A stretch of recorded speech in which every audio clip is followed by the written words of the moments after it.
Missy Elliott. Work It on XFM 104.9. Ricky Gervais, Steve Merchant, Karl Pilkington. Educating Ricky? Yeah. Should I do a bit of that? Well, the clues are coming in furious. The answers, I should say. Yeah. So go on then. Oh, this is what... Yeah, Rockbusters is well underway, Carl. Don't worry, you've done your work there. Okay. Right, come on. Right, Educating Ricky. This is my favourite bit now. You're just going to tease us, aren't you, with 3 headlines? If and I'm going to choose one, then we got the other 2 as well. Yeah, that's the way it works, and at the end of it, you learn some stuff. Like I say, I'm struggling a bit with knowledge. Yeah. At last he confesses. Yeah, go on.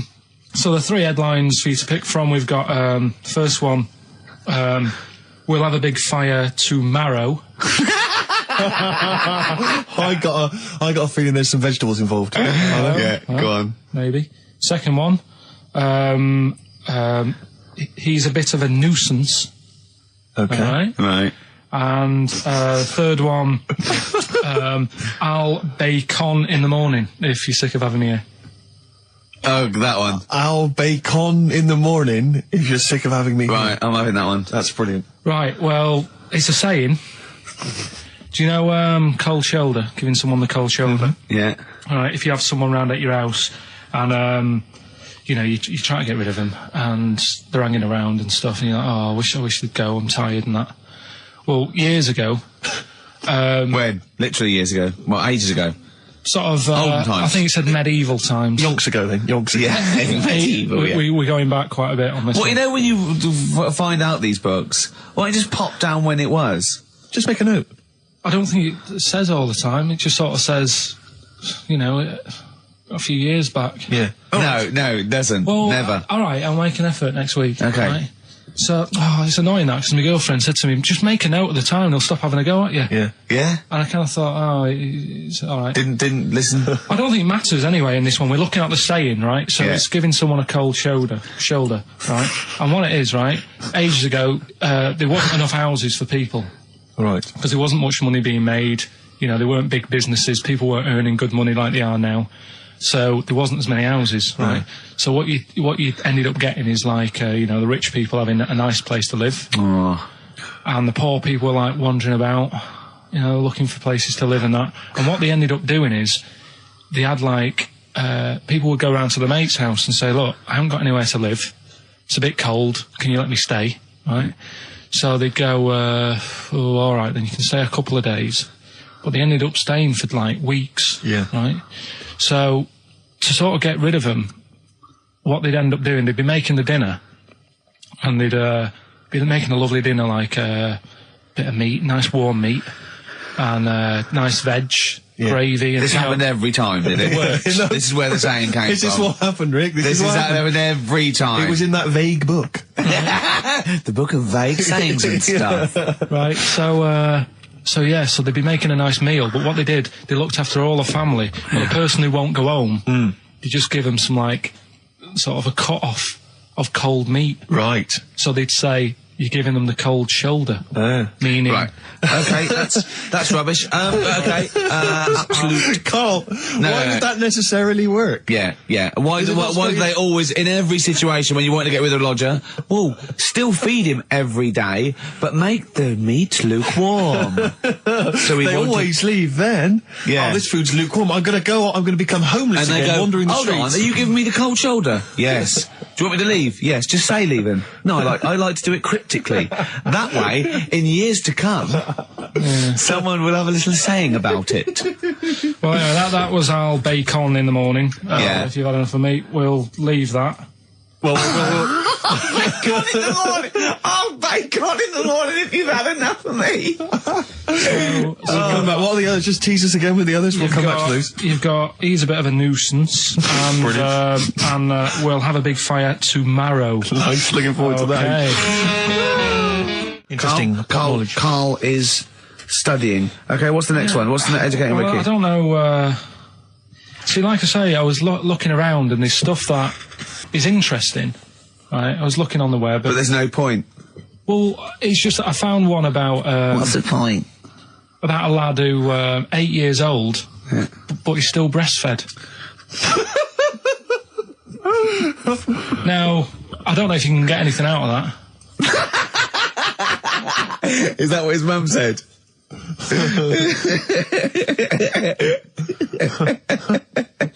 So, What do you mean? I don't know if I can get anything out of that. You don't need to. no, it's just that, you know. Where did you read that? That was on the internet. Oh, well, yeah. You're always unspecific when you mention it. It's just it was on the internet. Well, Yeah. I'm trying to think what I put in. I think I put in Y to see if I'd confuse a computer.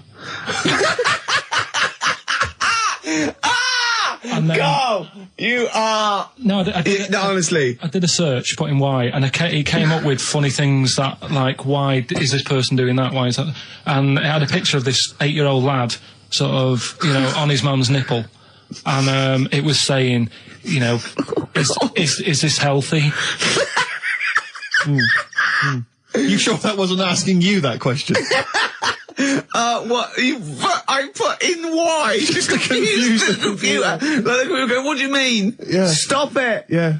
Oh, look, yeah. Last week, I was walking, home with him, and I went, he was saying something stupid, and I went, I've got a competition for next week. Let's do a phone in, and it's called Karl Pilkington, Genius or Fool. Yeah. Right? And he went, no. I went, why not? He went, well, it'd be confusing because they say there's no difference between genius and being a fool. We do though, don't we? No, but it's rubbish, and people say there's a fine line between madness and genius, and, you know, it's a ridiculous soundbite. They don't say there's a fine line between a genius and an idiot. Well, the people who do are idiots. Yeah. So what would you do there, though, just to sort of wrap that little thing up? What would you do? That lad loves his mum's milk. What are you asking me to come up with? No, I'm A just... title for the story? No. It's just what would you do? Right. What do you mean, what would I do? Well, it's causing a bit of a problem in the area, right? What area? In America, I think it was. Oh, America are a problem, are they? George Bush is worried about this kid who's no, breastfeeding at right, 8. Imagine it like this, right? Right. No, so Carl, what are you asking me? About this spurious story you saw on the I internet? saw on the internet, there's Yeah. an 8-year-old lad, he likes his mum's milk, Yeah. and it's saying, is this right? Should it No, be it's going not. on? But what What do you want Ricky to do about it? It's not his responsibility. Yeah. No, but the little town that he lives in, they're all causing an uproar, right? Going, this isn't right, you know, I can't let my kid play out in case he's in the garden with his mum getting a bit hungry, right? So, Oh, God. what should they do? Because his mum's saying, well, he likes it, Yeah. and he, you know, so what do you do? I don't know the laws. No, but I'm not asking you to sort out the laws. I'm just saying, if you lived in that neighbourhood, what Yeah. would you say? If you went up to him and said, look, everyone's getting a bit fed up with this, look. I'd say, what would I do? What do you mean, what would I do? what are you asking me? Right, it doesn't matter. No. What are you asking me? What are you asking me and Steve and the I'm public? just saying, say if you live next door to this woman, Yeah. right? The kid's hungry, 8 years old, he's out playing on his bike, and he goes, Mum, I'm getting a bit peckish, and he goes, all right, son. She whops one out, and he starts having his milk, right? You live next door, you're putting your washing out, and you see this going on. You're getting a bit sick of it, because it's gone on for months. 8 years, I assume. Why is it your business? Why are you such a nosy neighbour that you're concerned? What would you do, Carl? Let's turn it back on him. Yeah. What would you do? What's your solution? What would you do? Well, I thought I'd say, right, why are you doing this? And she'd say, because he likes it. And I go, all right then, put it in a bowl first. Genius. And you think that would sort that out? No, because I was thinking about the whole thing, right? And you do that when you're a baby, and everything's all right, innit? Yeah. No one bats an eyelid at a little baby having a bit of milk from its mum's breast, right? Yeah. You'd almost say it was natural. But you grow out of it. It's like you don't see. It got me thinking about things you don't see, and you don't see. Did you put this into a computer? Show me things you don't see. What else don't you see? Well, you don't see like an old man having a Twix. You never. Oh! So what? You know the terrible thing about all this, Steve, is he's right. You don't see an old No, man I eating a know Twix. that's a terrible thing. So what they have got, right? They've made old man toffees, haven't they? They've come up with Gervais. Is that a song? Oh God! You don't see it. No, listen now. So they've got their Werthers, right? Yeah. So, Look at him. You Forget think he's it. giving a lecture teacher at Oxford. It's not going anywhere. No, go on, sorry. Go on. I'm just saying, Right. you grow out of things. Yeah. And the old man, I'm sure when he was a kid, he'd have a Twix. Yeah. Now it doesn't look right, so he's having... It doesn't look right. So... Right. I don't think Werther's originals were specially designed for old people. I think they were sweets that just happened to have been made for years. That's why old people eat them. Yeah. They didn't go, hang on, there's a market here. I've noticed old people aren't eating Twixes. Quick, let's make some old man sweets. But then the little advert, he gives it to his grandson as well, doesn't he? He goes, have a Werther's original. Oh, I think it cuts though before he throws it back in his face and goes, get me a Twix. And a damn curly-whirly, Grandad, you old fool. So other things you don't see, Carl, got any other ones, or you obviously been thinking about this? What confuses you? When you look out your window, what confuses you with the world? What do you walk around going, oh, that's a bit weird? I remember when you were in Edinburgh, you were confused because you saw someone putting a parking ticket on some rubbish, which confused you. Yeah, that was weird. Yeah. The world's a crazy place, isn't it? I mean, whatever you look at, you can...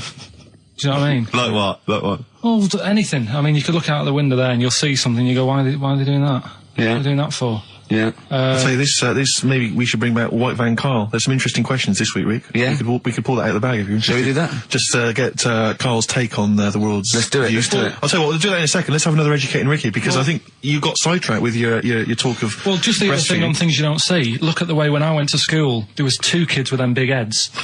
Now, You don't never see them. Sure. Yeah, but no one else saw them anyway, Carl. It's only you that saw 2 of them, not related, and wouldn't hang around with each other because you think they thought it would be too obvious. Webbed fingers and big heads.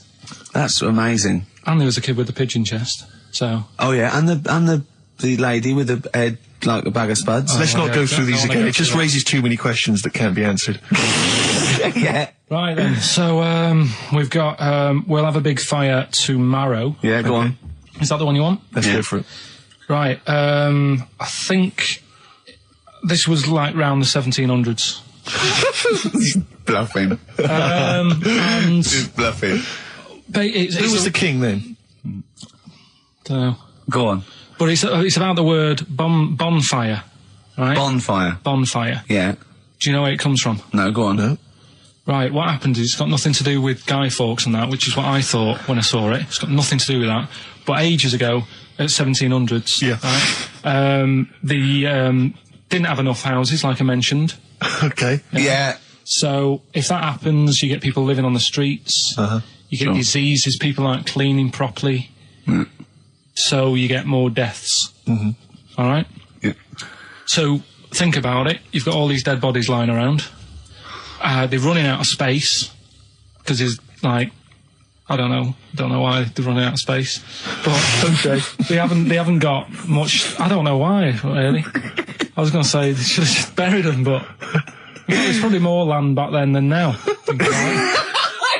He doesn't need anyone else in the room to have a conversation dialogue. with himself. Yeah, we could leave and we'd come back and he'd go, I've sorted it. Yeah, But anyway, for some reason, They presumably, if it's going to be they burnt them, it's presumably to do that it also kills the parasite or whatever's carrying the parasite on them, as opposed to burying them and not killing the disease. well, yeah. So that's that. There you go. You've worked it out. They piled them up and they turned it into a celebration because there was a lot of fed up people at that time. Is this going to be the word bon, meaning good? No. I'll tell you in a minute. Go on. So you've got all these people who are like going around and like, oh, you know, so and so died the other day, and you know, nearly every week someone they knew was dying. So you can imagine like just constant like being depressed. So and they've got all these bodies lying everywhere. It's like, oh God, what are we going to do? So they said, we're all too fed up at the moment. Said, let's make this a better world. This was 1701 by the time they got together. Yeah. So they said, what we need to do is have a big party. So they said, yeah. Good thinking. See what you're thinking. So they go, right, well, we'll put all the bodies in a big pile. And they're all diseased and that. So they set fire to the bodies. And they said, let's have this as a celebration to remember them by. And, you know, we'll have a drink and that and have a chat. We'll have this big fire going. And it came from bone fire. Ah, right. So Bone it was fire. it was all the bones. Bonfire is bone fire. Yeah. Excellent. Yeah. Yeah. That's interesting. So that's how it came about. Yeah, in the 1700s. Yeah. That was. No, probably. I reckon it was 1600. Probably earlier. I reckon it was the plague. I reckon it came from. But interesting stuff. Interesting Yeah. So stuff. that's. Did you celebrate Bonfire Night? Is that a big celebration for you? Do you like the fireworks? I'm sick of fireworks. I just think they're rubbish. Yeah, I'm not impressed. I've never been impressed by fireworks. Even as a kid, you have to go to like sort of community kind of gatherings with a bonfire and fireworks, and some local vicar or whatever would come out. But I also think the adults think the kids love it, and and if they just got together and said, "Should we go this year?" They'd all go, "No." Yeah, absolutely. Let's not go this year. What would be better is if the vicar had wheeled out like a massive rocket, climbed in, gone last one to the moon as a bender, and then fired himself off. Now that, I'd pay to see. That's a firework display I'd like to see. As it is, it's just rubbish. Oh dear. Yeah. That's your feeling, Carl? Yeah, I'm not keen. No. Sorry, what clue was that? We'll have a big fire tomorrow. Bone marrow. Bone marrow. Genius. Let's play the record. Oh God! Featuring Van Morrison on vocals, that's Them, and Gloria. From the 60s. In fact. Adverts, Carl? All right. Tell you what, why didn't you carry on with your educating Ricky section? I'll have a look on the We'll keep it going, Steve. Yeah, you keep go on then. Right, okay. We've had a few emails. Anyone got it right, Carl? Anyone?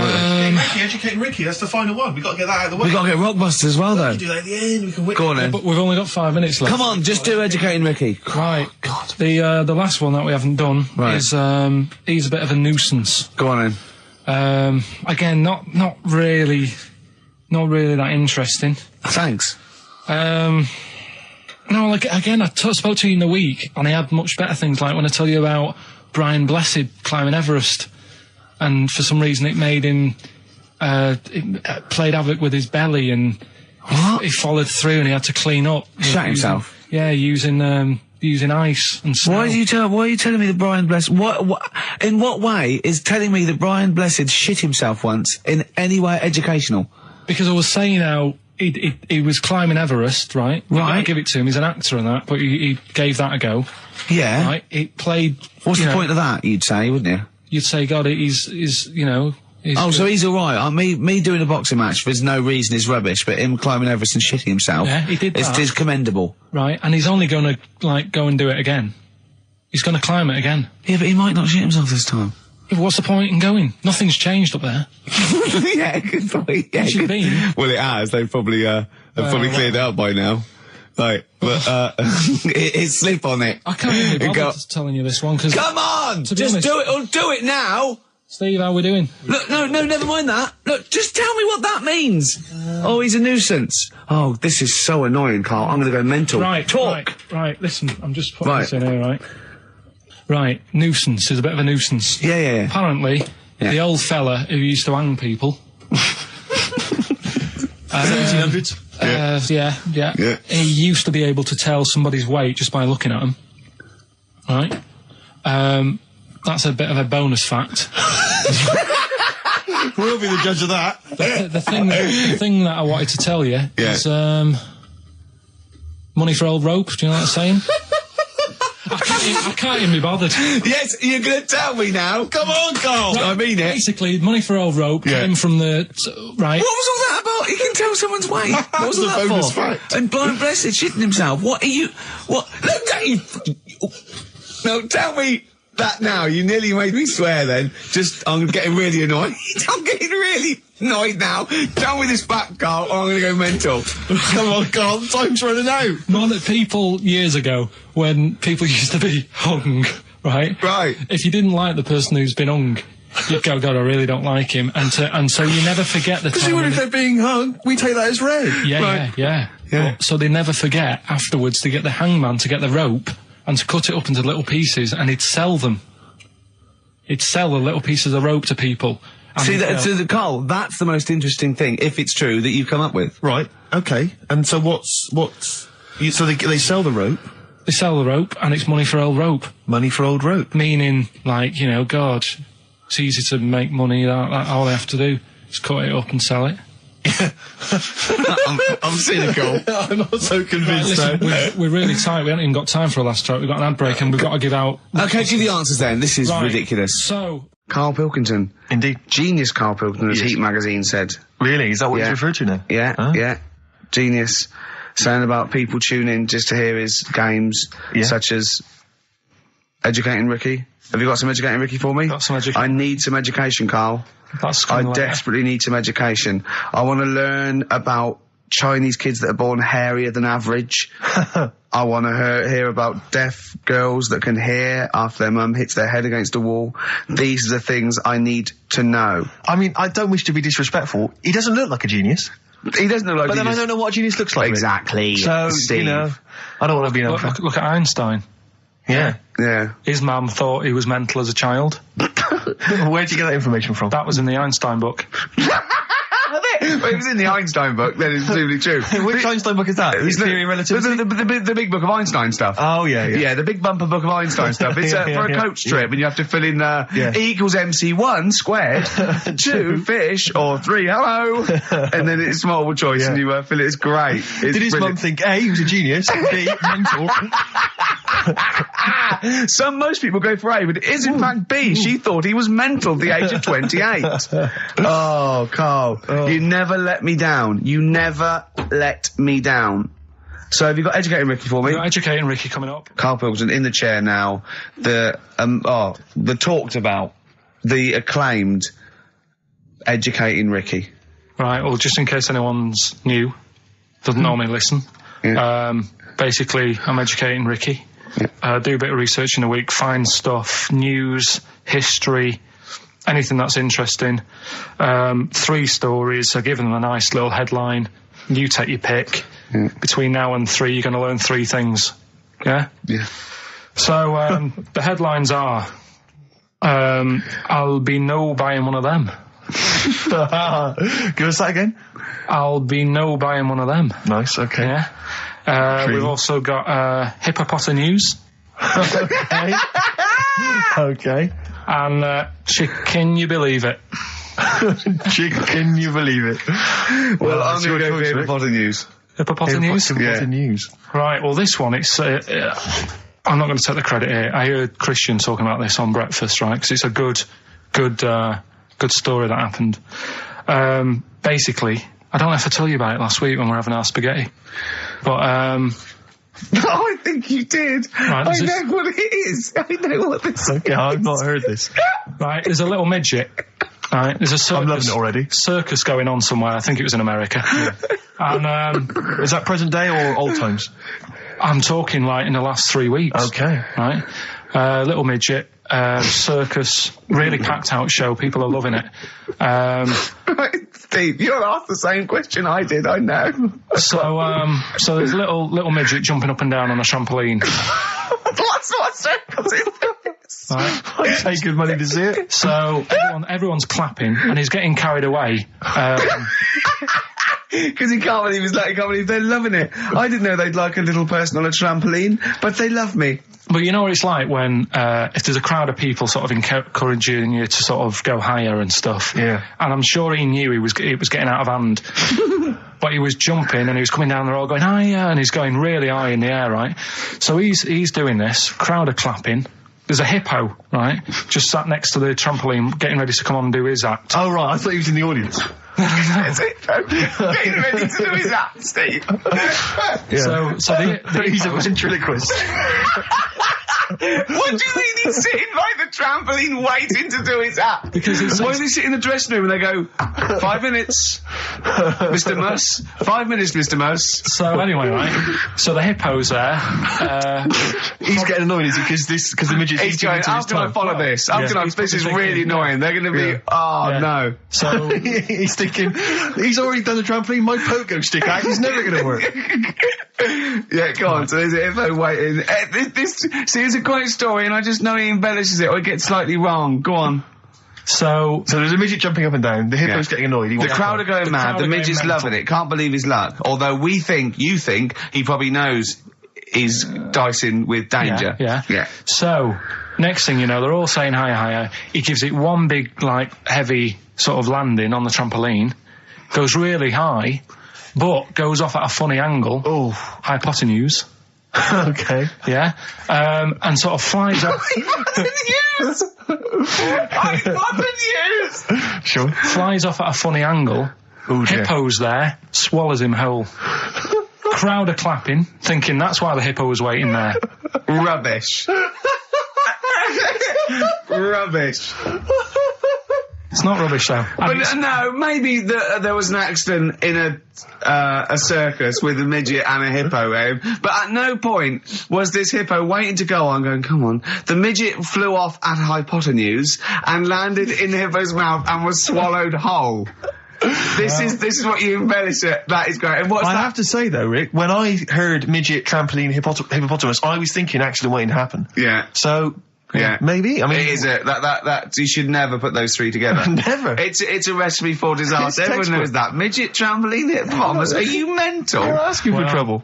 Well, you know when he told me it, he said, and the midget. He didn't mention the hippopotamus, and he said the midget went on, and soon he fell off, and the hippo ate him. And I said, sorry. What was the hippo doing there? He went, it's a circus. I've never heard of a circus having a hippo. What do hippos do? What can they do? You can't train them, can you? What do you...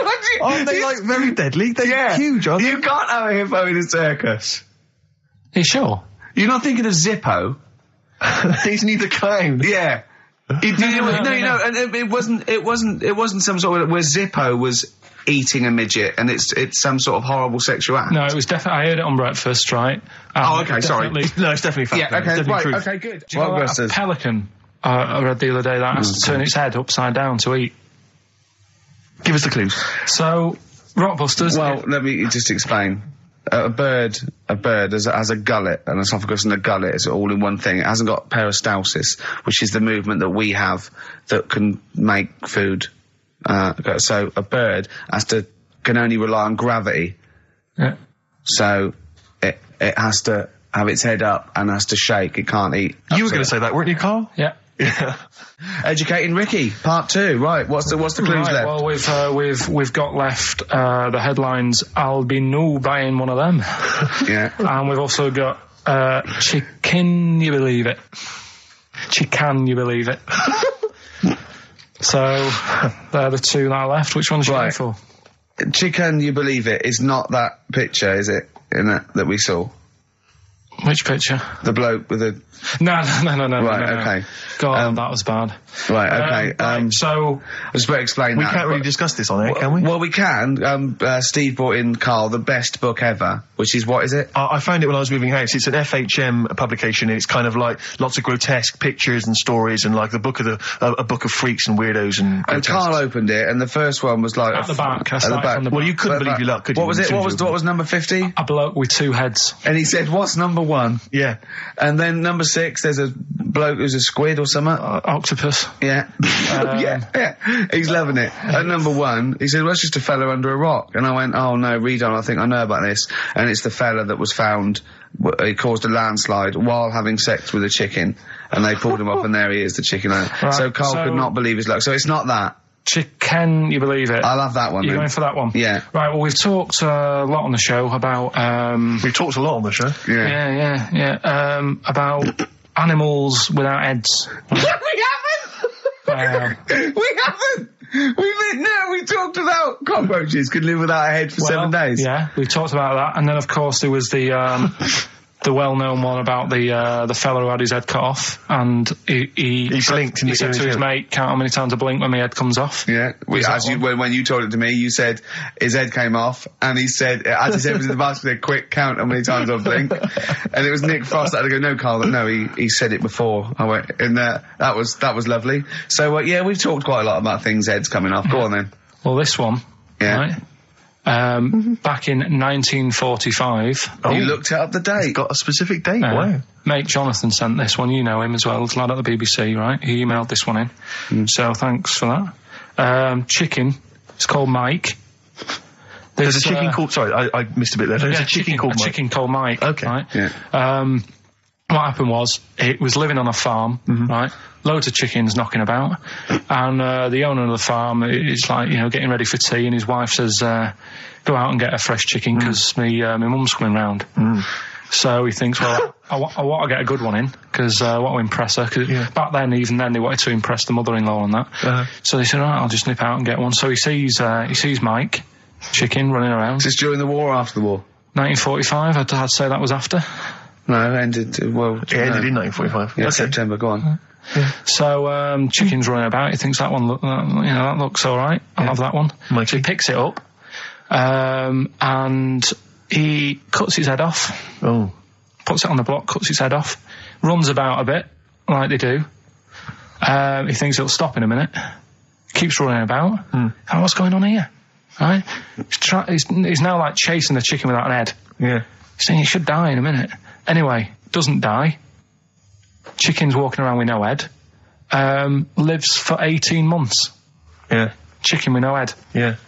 What do you think of that? Well, I'll tell you, I've heard this story before, Rick, and the explanation, as I understand it, was that certain vital cords, spinal cords, weren't severed when the head came off.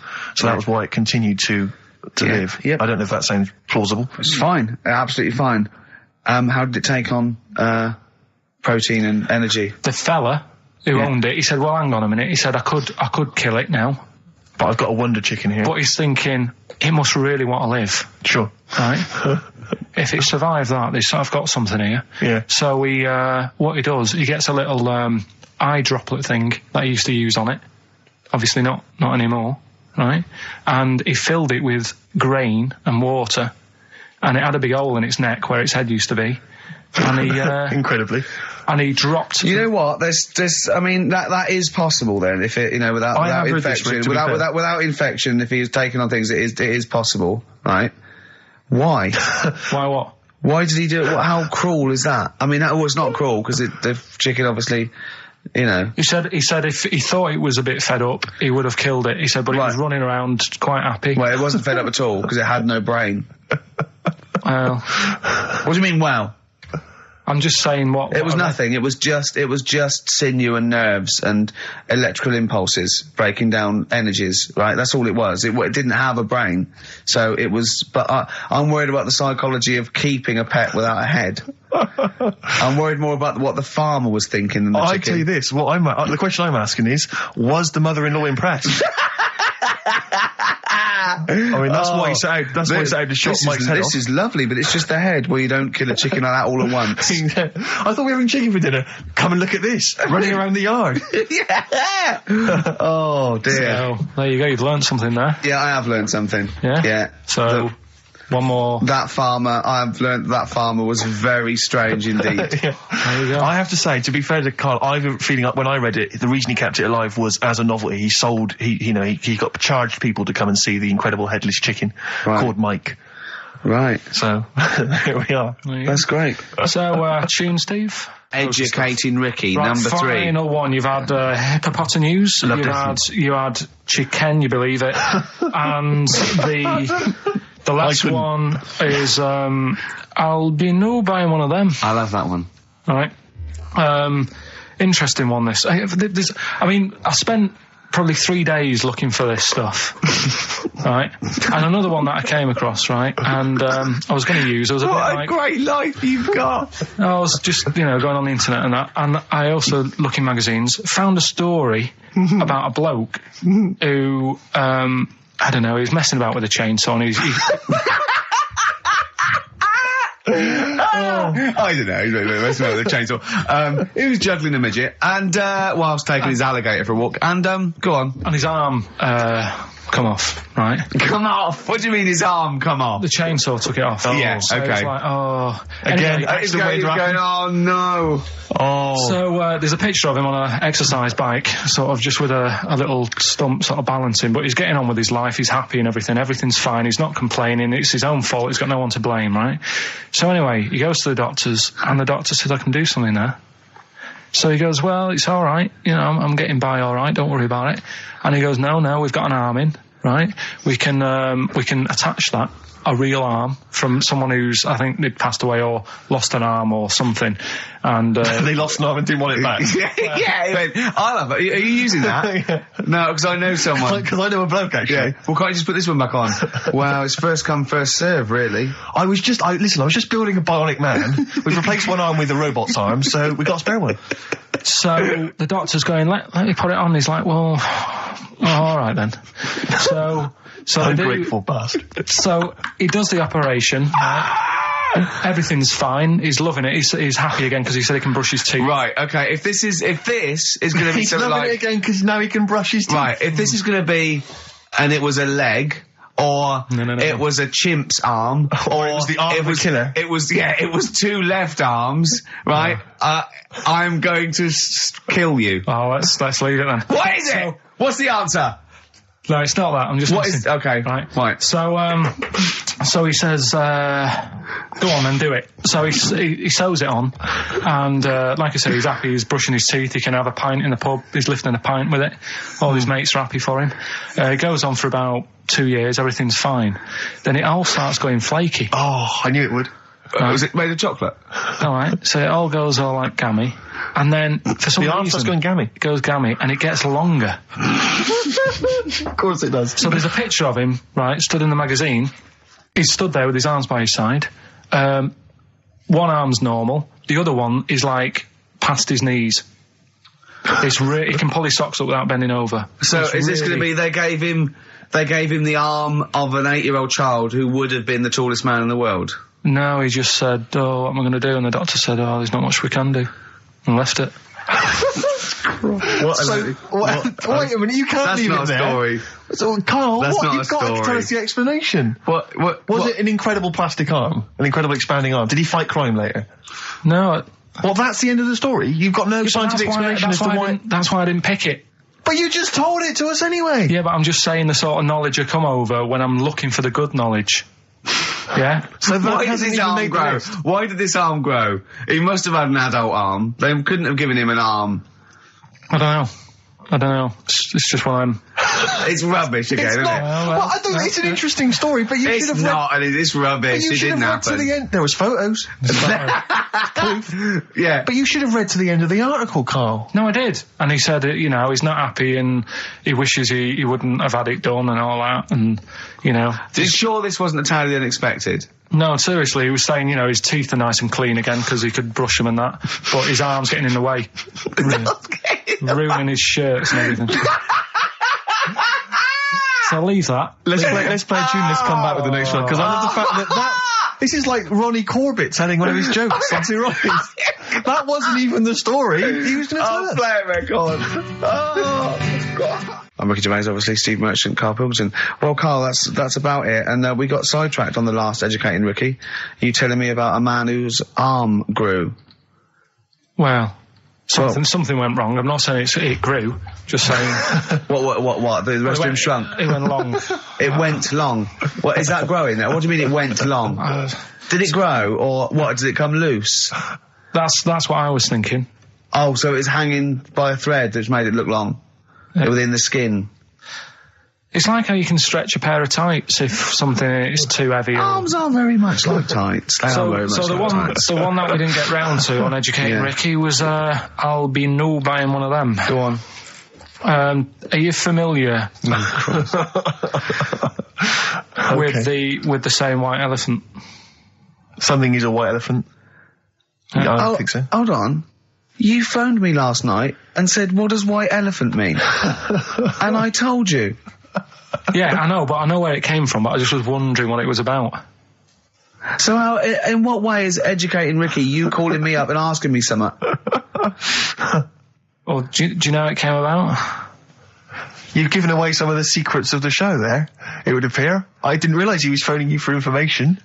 Well, he just asked me what the term white elephant meant in sort of like colloquial. Did he say, why are you interested, Carl? No reason. No, go on. Well, what it is, ages ago when... So what do we understand white elephant to mean? Well, some of that's useless, that's like a bit of something that you wouldn't want around that's just stood there doing nothing. Yeah. I'm looking at you, Carl. So, So years ago, when people used to use elephants... Years ago, go on. When people used to use elephants? Yeah, more than they do now. Right. More than they do now. This doesn't involve a midget, does it? No. So you know, they'd use them in the workplace and stuff. As factories. Yeah. To move stuff around and that. Yeah, security guards. Yeah. Can't trust them with the buns, though. That's why they stopped using them. Oh, right. God, go on. So there was loads of elephants knocking about, and the thing is, right, you couldn't move from. If you have a lot of something, you also have a lot of demic ones, don't you? A lot of what? You know, sort of demicky ones that aren't right, really. Demicky? Well, you know, like, they weren't properly. They weren't properly. Sorry, Carl, what are you doing? Right, I'm getting to the story. So what I'm telling you they were a bit demicky, so they weren't properly. Have you started making words up? Right. Yeah, you Stanley Unwin. reincarnated. Demicky? Well, yeah. There was a lot of albino elephants knocking about. Okay. Where is this? Olden times. Africa. Yes! Should we say Africa? Yeah. Yeah. If an answer's got a question mark at the end, I'm not sure. It's either Africa or India, but I'll give you a clue. Well, these elephants, do they have big ears or little ears? I didn't sort of notice the size of the elephants. What I noticed is they were white because they were albino elephants. Okay. Right? So... that's why they're heading, I'll be no buying one of them. Okay. Right? So, what would happen is people who didn't know what they were doing, like, you know, you get people making a mistake buying cars that are full of problems and that. Back then when people were buying elephants, they'd go up to someone, say, I'm after an elephant, and the fellow would say, yeah, I've got one here for you, This is a nice one. And it was all white and stuff, and it had, like, blue eyes. You should never trust a used elephant salesman. It was just this elephant that's white with blue eyes. Right. So, this is great. So a fellow who didn't know what he was doing would buy the elephant and he'd get it back and it'd be all sort of lazy and stuff and what we're doing and stuff. Yeah. And he'd say, what's up with this? And his mate, who's a bit of an expert with elephants, and go, oh, where have you bought that from? And he say, I got it off that fella. And he goes, all this embellishing nonsense he does with the story. You shouldn't have bought that. So he goes, why? And he says, it's only albino, isn't it? And he's like, what does that mean? And he said, it gets tired. Yeah. It's not that good at doing work and that. You shouldn't have bought it. It steals from you. But elephants back then were like a god. You know what I mean? Right. You couldn't say, I'm sick of this and I'm going to abandon it or anything, because elephants were seen as like pretty high up on the chain of things. So they'd end up being stuck with an elephant, that's an albino, couldn't do much, gets tired, basically gets in the way. So they said, that's where they're saying, like, you know, bought a bit of a white elephant there. What do you reckon, Rick? I feel like I haven't been educated. I feel like I've lost something. So at that time in my life I could never get back. I feel like I've sort of been soiled and I don't know where to start. I'm angry. Do you know what I mean? I'm angry. Sure, yeah, I can see that. And all that rubbish around. Look at his little face. Well, what was all that shit about a second-hand elephant salesman and his mate knew about elephants? What is it? They had blue eyes. What are you? Well, albinos have red eyes for a start. That's it. We've run out of time. What? What are you going to do about this next week? Are you going to actually do some educating next week? And what about Rockbusters? Are you going to make the clues proper cryptic clues? Well, that's the teaser, isn't it? That's what we'll leave them with. Will it be any good next week? Tune in and find out on XFM 104.9. Oh, I need some learning. I need some knowledge, Carl. Educate me. I might be able to help you. Go on. We've got 3 things, as always. I give them a little heading to tease you as to which one you want to learn first. Yeah. First one is the tip included? Is the tip included? Like it. Second one, I want to come here in hindsight. Right. I wouldn't have come here in hindsight? Yeah. Okay. And the third one, am I going to have to thump you? Am I going to have to thump you? Okay, and you've trawled, the internet? So if I can get into the mindset of this plan, is the tip included? Well, obviously, that's probably not going to be about a weight. It's going to be if that's someone losing the end of his knob, I assume. Am I going to have to thump you? That's a man who lost his arm in a fight, but then picked it up with the other arm and smacked him with it. What was the middle one? I want to come here in hindsight. Hindsight. Heinz sight? It's someone was blinded by baked beans. Sure. So what are you going for then? I think I better go for, am I gonna have to thump you? Right, well, this isn't... I've been struggling again, to be honest with you. Searching high and low for stuff, and some of these I had to leave till this morning. Right, because there's just not enough knowledge out in the world, is there, that you don't know about? I found out about something in the week about a guy who was playing tug-of-war. This is bonus material, isn't it? He was playing tug-of-war. Oh, his arm came off. Only his arm come off. Yeah, he got caught up in the rope, yeah. No, he didn't. He didn't get caught up in the rope. He just was trying that hard and didn't want to lose. He kept over. But he allowed his arm to be pulled off. He really wanted to win. And the other team pulled it and his arm come off. No. Well, I don't know who to believe. Well, think about it. If he's gripping, yeah.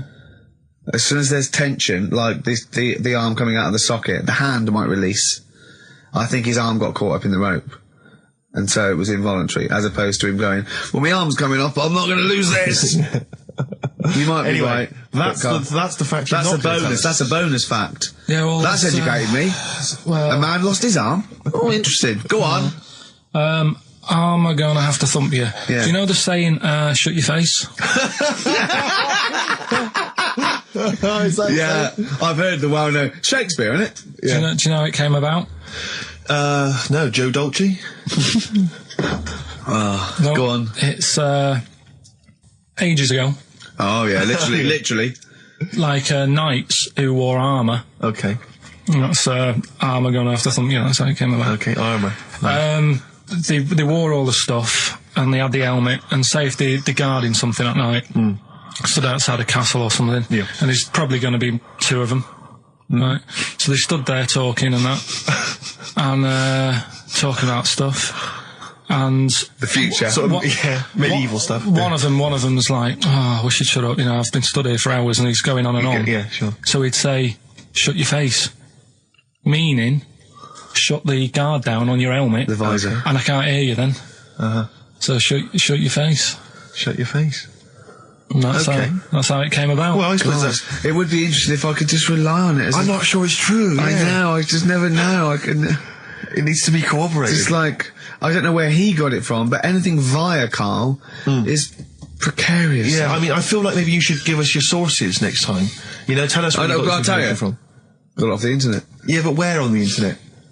I can't remember where that one was. I mean, I always go through like the news pages and stuff, and this news should be updated because they've only reached the 17th century, which was last week with people eating tomatoes off lead plates. Then I look at news and there was stuff about a woman who was in a shop and she, I don't know, they had some workmen in doing the shop up, and they had some wood glue left out, and she asked for some pear juice, and then the guy went and thought the glue in the thing was the pear juice, and she went and drank that.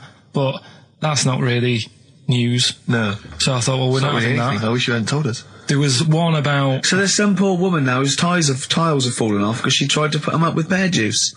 Yeah. See, that's the danger of mixing up pear juice with toxic glue. Yeah. Your wallpaper and your tiles and everything just fall down. There's also... Be careful, everyone. Be careful. There's something about kids having hamburgers, it makes them fat.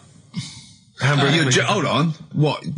Having food with high fat content can make you put on weight? Yeah. Don't believe it. You're an idiot. What's the next one? Well, no, let's play tune. You've still got to come. You've still got I Want to Come Here in Hindsight, and you've still got Is the Tip Included, but we've got a bit of... Carl just said to me, here's something. You can't hold your breath to death. Have you tried it, Carl? It's just another little lesson. There's someone here who's in a really low ebb. They've been listening to a show, they were going to commit suicide. They just start holding their breath and they go, oh, screw it. Have I told you that programme about the scorpion? How they all help each other out? Right. Scorpions all help each other out? No, this is brilliant, right? Somewhere in the desert. Okay. There's these little... In the desert. It's like these little monkeys that are underground or something. And there's holes. Is this Beneath the Planet of the Apes? The fourth in the series. Are they talking Oh, apes? forget it, actually. No, and you've got it wrong anyway. They're not monkeys. There's little monkeys under the goose. What are they doing then? They're toiling into underground mines. They're lizards, if you remember. And the lizard goes to sleep. When the bloke comes along, you've told this. We've done it. All right. Monkey from monkey. That's what happens in his mind. From lizard to monkey. Oh, evolution would have been so much easier if Karl was around. Turn into a monkey. I'm fed up with a lizard. Just promise me once again, Karl. I've asked you before. Promise me you'll never have children. Go on, right, okay. Right, what are you having? What are they again? Is the tip included? Yeah, go on, that one. Right. In Turkey... Nice. It's not, actually. That's where I went, and there was them little fellas after Suzanne in the kitchen. What? What do you mean? We went to Turkey. You went to Turkey and there were some little fellas. Well, they had quite a few sort of midgets working in the kitchen. Why? Is it a theme? No, was it a theme holiday? I don't know. Might get them cheaper or something. Was it? So they were get working. Them cheaper? They were working in the kitchen, and one of them fancied Suzanne and kept sort of eyeing her up, and she was winding me up saying, "Oh, not eyeing up and down, just eyeing her up." Anyway, no. So what was she doing in the kitchen? No, it's like a pick what you want to eat type buffet, but you have people clearing the tables and that ready for you to come along. Are they low tables? And you know, he was just keeping an eye on her. What did he say though? Was he It was Turkish, so I don't know what he was saying. But he was a little fella, yeah. Did he? What do you mean a little fella? What do you mean little fella? Sort of dwarf-like. What do you mean dwarf-like? He had magic powers, or he was 4 foot? No, what do you mean, Karl? A little bloke, just like a normal bloke, but small. If you stood him in the desert, you wouldn't know. But he'd be hot at first. Right, Karl. You should watch out for the monkeys. Yeah, underground. There's underground monkeys. Look, you can't just say there was a little midget fella who was eyeing up my girlfriend and then leave it. What do you mean? What was happening? This is a story to us. This is much more interesting to us than, and she was deaf, right, and she hit her head. That's much more interesting. I don't understand how it manifested itself. Did he come over and say something? No, do you know when it's like girls know, don't they, when someone fancies them? What do you mean there was lots of them as well? Do they? That's worth knowing. Listen, right, come on, right. So you went to this holiday, yeah? Yeah. And you went into the dining room or something? Yeah, downstairs. And you looked over. You thought, this is odd, there's no one serving. Yeah, and they go, wait a minute. Hold on, you looked down and there was a little waiter. There was loads of them running around busy. Why though? Why did they get summer? What do you mean? Because it was loads of them. summer. They had more of them They on. come out in summer. What do you mean they had more? What do you mean? Because it's busy, isn't it? Well, no, but they hibernate in the Why winter. were they all midgets? I don't know, maybe it doesn't heat stunt your growth or something. No! Well, they just happened to, maybe it was a thing that they did for tourists or something, I don't know. I just got on with my meal. It was a holiday, do you know what I mean? God. Right, So it's a midget serving. I'm not going to ask any questions. Right, okay, yeah. So they're all little fellas running around, and this one always was like, you know, oh, do you want a new serviette? You know what I mean? Going out of his way to sort of... for turning on the charm. Yeah, he was going out of his way. The others weren't. Right. I think what was happening is he'd been working with Santa all the winter. Yeah. This is a little summer break. This one was your waiter, and so he was being polite to you. Maybe. But what did Suzanne say then? Well, she was using it to wind me up. What was she saying? Oh, just like, you know, look he may be small, but he's built like a... Yeah, he's all man. So... Were you jealous of a midget then? You were jealous of him? It is a bit annoying, isn't it? Why? It wouldn't bother me as much now, because I've been with her for ages. Right. But at the time, that might have been one of our first holidays, and it's like... You don't want to be what's going on? I paid for this holiday. Yeah. And then you get off with a midget? Yeah. Oh. So anyway... But it doesn't matter, because you got chatted up by a bearded lady. So. Yeah. Tell you what, no, that's got nothing to do with that. What were you going to say? What were you going to say? I was going to say the hotel was half board, and maybe... Oh, right. I thought you were going to say it's just one of her shortcomings. So listen, right? Play a record. Right. Badly drawn boy, born again. Right, just get this educating Ricky out of the way. So, Turkey, yeah. So what is this again? It's educating Ricky, is the tip included. Right. Apparently a fellow was on holiday in Turkey. He's just having a normal holiday. Weather's good. You know, he's having a good time. Waiters are all normal height. Yeah. He's having his meal. He hears a load of screaming going on in the kitchen. No. Has his girlfriend wandered in there? And they do, with a stepladder. The circumcised people in the kitchen, and apparently... What are you talking about? Whoa. Slow down. We were sidetracked there for a minute. What are you talking about? Well, I'm excited about two things at once here. One, they circumcised people in the kitchen. Two, I guessed it was someone losing the end of their knob. You did, yeah. I started thinking like Karl Pilkington. Extraordinary. That is amazing. Apparently it was going on. It wasn't just a one-off either. Well, when I say a one-off, I mean they did it more than once. Yeah. Right? And there was... it was there for a week, and apparently the first night it was quiet, and then the rest of the week, every day, it'd be like having his breakfast, or even his lunch, or even his tea. Yeah. He'd be doing it all day. Oh. You'd be hearing lunch screams. and breakfast, fair enough, really. Yeah, circumcision at tea time. Don't do that. And apparently it's a tradition over there. You can't even make a complaint about it. It's like, well, you should have found out before you come over. See, I can't believe this is true. I'm a little bit lost. Believe this is he was true. in a restaurant, in a hotel, and there were people having circumcisions in the kitchen. Yeah. Is that right? I'm even worried that we're bordering on the racist here, suggesting that is tradition, that Turkish people cut the end of their cocks off in the kitchen. Yeah. At meal times. I think you're wrong, Karl. This sounds ludicrous, Karl. No, I don't think it happens everywhere. Right. I think this Just in this hotel. certain places. Certain hotels. Certain hotels. What, is it like 2-star? Yeah. Why did he go to the Foreskin Inn? It was his own fault, wasn't it? So that's... Sorry, that's it, is it? Have they closed? Sorry, no, wait. That's the story. You educated me, right? Once a fella saw some Turkish people cutting the tip of their knob off in the kitchen. Thanks very much. Thanks very much, Karl. Got any more? Well, there's things you can learn from it. Either don't go to Turkey. No! Don't have calamari when you're over there.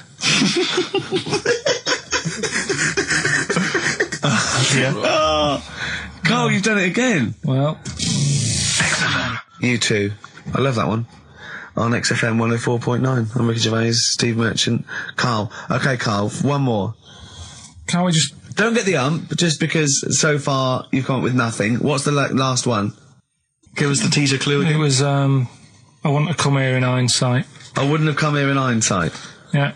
Right, give me some education. This will be the thing that teaches me something. I can feel it in my bones. Come on. There's a kid in Kenya. He was messing about with some beans.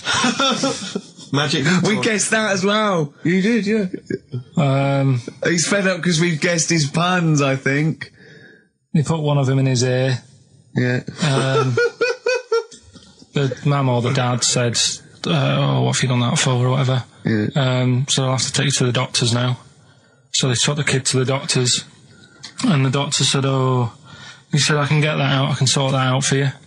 So he took it out, and the doctor said, right, that's £3.50. And the dad said, I've only got £2.70 on me. And the doctor said, right, well, and he put the bean back in his kid's ear.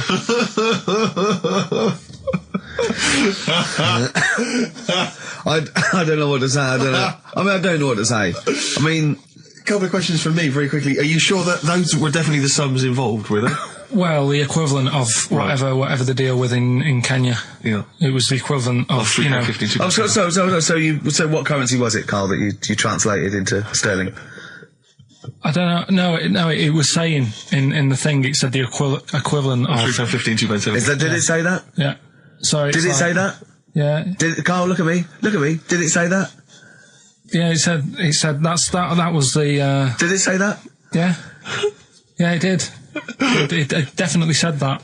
Definitely. Yeah. So it's just like, I suppose, I don't know. I mean, all these things. The idea is, it's not like a lesson. It's like, I'll tell you this. See what you can get from it. Sure. So look at what I've told you already. The Knights who said shut your face. That's that's amazing. That explains itself. Yeah. Turkey with the circumcisions in a restaurant. Yeah. That'll hold me in good stead. Yeah. Don't go there. Whatever. This one.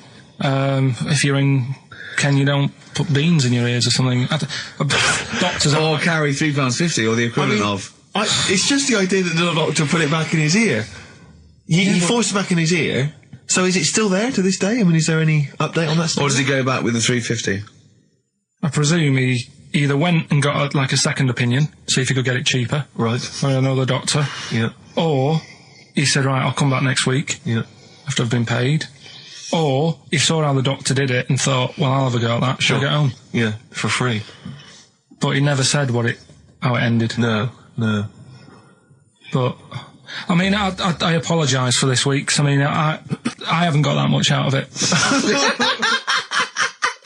You've not been enriched. It was very, very light. Like I say, there was the tug of war. There was a fella in Scotland who had a load of tattoos. Okay. Is that it? Is that the end of the story? 98% covered. Right. Just between his toes, he didn't have done. Why not? Because it looked stupid. I don't know. It just said 98% done. What else? Are you going to drop the feature? Are you worried? I'm thinking about it. Don't drop the feature. To be honest with you. Pete have probably written about this already. This has been a classic. I'm concerned because it's my favourite part of the show. I'm wondering, is there something else we could... what could we do to help you out? Because I hate to see it go. Well, we can't really, and he's moving this week with the old fella, so that'll take him about 4 days. I'm worried you're not looking in the right... Why don't you go to a library? That's Steve Merchant and Karl Pilkington for you. Coming up on the show, we've got Educating Ricky. I'm not happy with this. Oh, really? Because the last few weeks have been genius. What is a drop in quality, is there, of the education of me? Well, it's just, like I said, I've wasted a lot of time this week searching on the web, right? You wasted a lot of time searching on the web because you come up with things that aren't true. Why don't you look in books and verified sort of like journals? The web is the new book, though, isn't it? No, the web is the new book. That's the new going wrong. Yeah. Well, so I've been searching. There's hardly anything. I spoke to you in the week. About Monday or Tuesday. What did you say? There's nothing happened this week in the world. There's nothing going on. There was a new car wash that you can put dogs in. There was a car wash you can put dogs in. That's the only thing that's happened in the world. And that and the jellyfish, and we've covered that. So, we've got, I've managed to find some bits, but it's not that good. Do you know what I mean? Like last week when you were laughing at me why do you want to confuse machines? Do you remember when he put in Y to a computer search engine to try and confuse it? I love the fact I want the computer to come back. Why not? And your head explode. I mean, I love the idea that you're trying to. I mean, it's better than what I thought you were going to say, which is, what if you put a fly in there? Anyway, yeah, right. We were talking about flies getting in a pod, and do you know, like how a Barbie doll, if it was real, it wouldn't be able to work. Do you know what I mean? A Barbie doll, if a woman had the proportions, she wouldn't be able to tie her shoelaces up and stuff because her legs are too long for her back and all that. Flies, scientists can't work out how they fly. It's a bee. It's a bee, not a fly. No, a fly as well. No. A fly is, apparently its body is like too big for its wings, and they still can't work it out. Yeah. How it flies. Which in your mind says what? Something spooky going on? They have worked it out. It's the fact that what they do, the wing actually beats a ridiculous about 150 times a second, so it displaces air. Yeah. So they have. I know what you mean.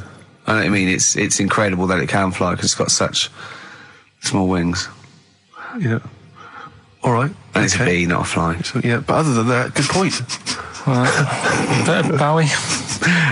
Another classic. Be My Wife off the Low album, David Bowie. Carl, come on then. Right. I need some education. It's Rockbusters. I know, but I need education. I need some education. I know you're terrified, but we've promised the Rockbusters. Educating Ricky, I will be ditching before Christmas. Why?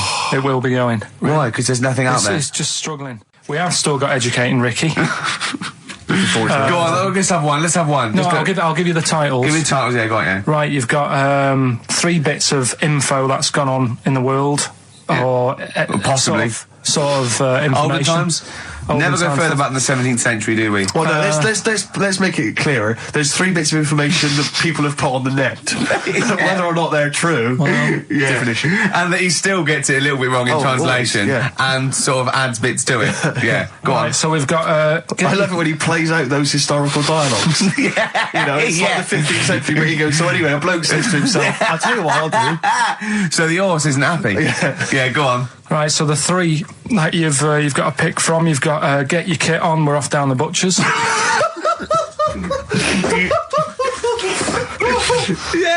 get your kit on, we're off down the butchers, We've got Wash Up With You. Wash up with you. Wash up with you! Ah! Yeah! And the last one I couldn't really think of a good title for, so it's just, why don't they just get a diary or some paper or something? Oh, play a record! We've got to make this into a book. This has got to be a book made for Christmas. God. Chapter headings. Wash up. Oasis, Live Forever on XFM 104.9. Right, we're in the swing of things. It's mine and Steve's favourite bit of the whole show. This is what we do this show for now. Educating Ricky. Yeah. Go for it, Carl. You said that learning can't be fun. Yeah. Yeah? Okay, I'll go for the one. What's the one about the butcher going down the butcher shop? You've got get your kit on, we're off down the butcher's. Yeah. You going for that one? Yeah. Well, do you know the saying, don't let the cat out of the bag? Yeah. Do you know what it means? Yeah, well, don't give away a secret. Right. Well, do you know how it came about? No. Well, ages ago. Before, like... Ages ago. 17th century? Yeah, before, like... Yeah, 17's good. Yeah. Before, like, you know, proper butchers and Dewhursts and supermarkets and that, you used to get these blokes who sold meat. Right. Butchers, they were called then, I think. Yeah, but the difference was they didn't stay in the same place, they moved about. Right, so they'd turn up on a street corner, and he'd have, like, loads of carrier bags of, like... Carrier bags? Yeah, with meat in and that, and people would Plastic be like, carrier bags? Yeah, with mobile butcher on them. Yeah. Right, so... and an email address. Yeah, go on. People went, right, yeah, I need some meat, right, so they'd go up to this bloke and say, what have you got? And he'd say, well, I've got a you know, you can have a bag full of pig, or you can have whatever, a bag full of chicken, whatever. Yeah. And they'd go, yeah, how much? They go, you know, call it a fiver, whatever. Yeah. And they'd buy them, and to make more money, they didn't always fill the bag with what they said was in it. Oh, and yeah, I thought that might be the case. Right. Yeah. So what did they they used ever to do? Put cats in there? Yeah. But I don't see what. Okay, so sometimes they would put a cat in the bag and pretend it was chicken or whatever else. Yeah, so... But why was a cat any cheaper than a chicken? Because cats are wandering around the streets, aren't they? Chickens aren't. So they'd get a chicken, they put a chicken on the top so that when they look in it, they'd go, yeah, that's all right. Got a bag full of chicken. They'd get home to make the dinner, and they'd be like, what are we having tonight? And they'd go, well, you'll never guess. And they'd have, like, you know, well, you can have a chicken leg, and... You know, but it would be a cat. Yeah. They'd have to defrost a pizza. Yeah. Did they mind that they were eating cat then, in those days? He didn't say. He just was saying about the saying, don't let the cat out of the bag. It's like, you know, if they see that, they're going to go mad. I'm mildly disappointed with this story. It's all right if it's true, but, you know, there's something about it, it's just... I want to know more. He always leaves it... Is it Carl doesn't quench your thirst for knowledge, he creates more. I don't know if that's a good thing or not. Well, yeah, he's like the pot noodle of information. Yeah, do you know, he never... I want to go... I'm not nourished by it. It's like if for every fact he tells me, there's 10 others that spring up that I have to get clear. Well, so it was the people that were doing this, it was the dodgy butchers that coined this phrase. Were they saying to each other, don't let the cat out the bag? I.e., what I mean by that, Jack, is don't let them see the cat. What we've stuffed in there. Yeah. Dodgy butcher, that's another phrase, isn't it? So that's the first one. Is that a euphemism, or is it dodgy butcher? As his meat delivered around the back. Sure. So that's that one. So let's get your kit on. What does that mean? It's a euphemism for homosexuality. Okay. And meat, presumably, in that means different things. It doesn't. It's a word that is also a male bird. Would it mean chicken or cat necessarily in that context? Or well, I suppose it could. Yeah. Carl's look at him. Carl looks at you like a cat. Yeah. Whenever we leave him behind, if we don't talk like straight at him and let him see our lips moving, and it's, you know, monosyllabic and very slow. Look, he's lost in that conversation there. He just drifted off, didn't you, Carl? No, I just was also thinking on animals and that. Something else I was going to use. Go on. Was this isn't a radio show, is it? I just suddenly caught myself. This is nothing. I told you that before. It's been bad today. No, but I mean, it's the way, this casual way that it's like we almost have no regard for our listener, and I'm not proud of that. I just don't know what to do about it. Do you know what I mean? I don't know how to do this properly. I mean, we're just chatting here. I mean, it's only Anderson who's seen through us, and that surprises me that more people haven't. I mean, what are the figures like? Do people listen to this show? I'll find out for you. You keep saying that. But, yeah, there's this parrot.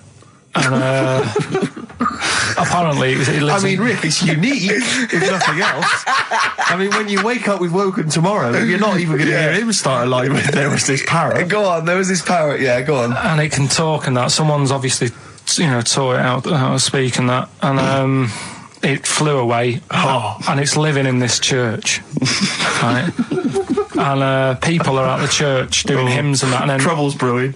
In between the hymns. That parrot was owned by an old miner who used to swear a lot. Yeah. Well, then the vicar is going to be really annoyed. That vicar, that vicar's going to go on. I just hope it stays quiet, Rick, during the vicar's sermons. Yeah, go on. Have you read it? No, go on. Have you read it? No, because that's what happens, right? Go on, tell us, Carl. During the hymns, it's sort of effing and jeffing and stuff. Jeffing? Yeah. And everyone's like going, oh, it's quite funny, really. It doesn't know what it's doing. Everyone's having a laugh. Yeah. But it's causing a havoc at funerals. When did this happen? Not years ago. John was a much-loved man. He was a wanker! Yeah. So anyway, that was another story. What can you say about Uncle John? Bollocks. Oh, Carl, I love the fact that when you look at things, you go, that's interesting. A parrot that swears at funerals. That'd be a nice and it stays with you. You see, for a simple man, you retain an awful lot of knowledge. It's just all rubbish. It's all Do you know what I mean? If you just replaced all this rubbish with good stuff, you'd be an intellectual. Yeah. Really. Because, I mean, your retention is fantastic. Yeah. So Did I lose you again there, did I? So was it the word retention? We've still got Wash Up With You. Yeah. Should we play a record and do Wash Up With You? Yeah, we'll play a bit of Aqualung then. Aqualung! Right, that's Aqualung. Good time's gonna come, innit? Right, Carl, come on in, educating Ricky. So, don't let the cat out of the bag, that's where that comes from. Comes from a crafty butcher. Right, go on then. So the next little headline is Wash Up With You. Wash Up With You, go on. You want to know about that? Yes. It's a survey that they did. This week. They? Yeah, some university did some survey. Brilliant. Did a world test on washing up. Yeah. And each country were given 140 pots to clean. Brits were the quickest. Yeah. Yeah. Turkey were the slowest at washing up. The Turks. It's not because the little fellas that work in the kitchens with no... Is it? They can't reach. Spain were the cleanest, and the Germans were pretty good as well. So... I don't know where to start with this. Honestly, Steve, I don't know where to start with that. Look at his face. It was really light, right? We've had the parrot, right? These are things that I found. Found the parrot, right? I've told you about the dog in the car wash. Right, you didn't tell me about that. You said there's a car wash for a dog. That's all you told me. Yeah, the but parrot, you said there's a parrot. What? It's a problem at funerals. Yeah. That's nothing. Do you understand? And they used to eat cats. what else have we got? There's an elephant in India with sore feet. Why? There's an elephant in India with sore feet. I'm interested. Why? Tap dancing. Why? I didn't write that He's much trying to about break it. Roy Castle's record. He's still going. Go on. What is it? Think. It's an elephant, and it was really old. It was about 76. Right. And it had sore feet because it's old, and they don't make stair and the lifts that roads big, do they? roads are bad and that. Yeah, go so they said, what are we going to do? And the town was like, we're used to seeing it around. It's part of the thing, we don't want it to have sore feet. Yeah. So they got some slippers made for it. And it had like a picture of the elephant looking happy wearing some slippers. I love him! I love Carl, his world! Where did you see this picture? That was on the internet. Right. That's a lesson, though, for any elephants listening. Don't wear stilettos to work every day, because it can do your feet in. So that But don't elephants have really bad memories? No, they have really good memories. Oh, do they? Yeah. Oh, well, that's good then. No, I just thought they'd forget where they put them. I thought there was something about elephants having bad memories and that. It goes on, where's my slippers? Yeah. I'm sure I left them by the test. So sorry, there's an elephant walking around wearing slippers? Yeah, that's in India. What kind of slippers? Those sort of old man ones with the sort of check. Well, round ones, I imagine. Yeah. Big round ones. there was that going on. And is it happening? Is it happier? I mean, does it feel more satisfying? It looked it. Did it look? How can you tell? How can you tell the elephants, please? What else is there? There was a woman who's had a breast insured for 150 grand. Right. Okay. Any more information there? What? Third party fire and theft? Don't know, it had a picture of her with them, like, you know, out. I just thought, yeah, he should get them covered. He's done another real joke! Brilliant, that's a proper joke. He's done, look at his little face, he smiles. I'd like to see you on one of the sort of TV panel games. If they could bring back sort of celebrity squares, it'd be amazing as the centre square. Oh, that would be incredible. Or on Countdown in Dictionary Corner. I imagine him in Dictionary Corner. Well, I've come up with cat. If that helps at all. Yeah. Memblent. Yeah, what does that mean, Carl? Just anything you want it to mean. What I've got, there's a dog that's got a cough in Singapore because it smokes 20 a day. Right, okay, another one. No, it's the last one in it, so we'll save it. The last one we've got is why don't they just what was that? Wash up with you, that was it. But was that it? Survey of washing pots and pans. I didn't understand, you said Italy were the cleanest. No, Spain. No, Brits were the quickest. Yeah. We were the quickest, but Italy was the Spain was the cleanest. Turkey were the slowest. Yeah. Spain were the cleanest. But why weren't we clean then? Because we were washing up. Why were we not paying attention to the... We did it rubbish, we did it quick. We did it quickly, but I don't understand what it was being rated on. Who was doing it? Was it Lynette Newman or Ainsley Harriott? She's quick. Both of them are quick. Yeah. Well, they've got like kind of loads of slaves that do it for them. Did we use fairy liquid? Don't know. It didn't have. Did we use a whole bunch of Boy Scouts? Didn't say that. Just like Lynette. It just said, that. Who had the softest hands? Who had the softest hands? So it didn't say. I didn't. Why is it we don't get notified that this is taking place? I don't know. When I was a kid, no one ever said, we need recruits because we're doing a survey on who can wash up the quickest. Are you disappointed in yourself with that one, Carl? It is pretty dull, to be fair, and that is why we've got to bring in either con merchant or a wine merchant. Or shut up at your face. Yeah. Would you be able to, if I put you on the spot in the next, after the next record, would you be able to give an example of how con merchant would work? I mean, is there something you could do just to sort of experiment? Should we play record? I can do better than that. Yeah. What? Ads. Go on. Travis on XFM 104.9 on Ricky Gervais with me, Steve Merchant and Karl Pilkington. We're doing Educating Ricky. Right, final one. Come on, Karl. Right, what was it? It was, why don't they just get a diary or some paper or something to write on? Yeah. Because snappy. I couldn't think of a heading for it. It's basically people who have tattoos. I've never understood it. Right, that they have something put on their arm. Right, sorry. Have we started the educate? Is this part of it? Are you educating me? This is something that will be useful in my life that I didn't know about. Yeah. Go on then. No, it's just that they've got a machine out, right, that does tattoos. Tattoos. You come up with a design you want, and you this machine scans it, and you put your arm in this thing, and you press print or whatever, and then it does the tattoo on your hand or on your arm. Like loads of little needles that follow a pattern? Yeah, the computer, basically. Yeah. Is it a real tattoo? It's a proper. It's a proper one. The fella said. Well, as long as it goes out, it pierces the skin with a. I just wondered if it's one of those kind of, those kind of. No, it must be lots of little needles or a moving needle that can go Sorry, along. but how is this cleaned? Like in between each person? Don't know. Probably. I don't know. Well, no. As long it's only that if it's one needle, it's just the head, isn't it? If it's one needle that moves, does it like loads of little... What are we gaining from a machine doing it? Just because they aren't going to sort of mess it up. But hold on, how do you keep your arm still? Because your skin moves slightly. It's sort of strapped to your arm. Right, so it's spread... the fella said that the tricky thing was in all this, it was the fact that, nobody would let him test it out on anyone else, so he had to do it himself. But did it work? Because the thing is with a tattoo artist, they can see when your skin's moved and they can see what they've done and they keep wiping it and looking, whereas a machine's just got to trust itself. Yeah. So I think one needle could go wrong. If it was a lot of needles, that it just came down, 1,000 needles that was an imprint. Yeah.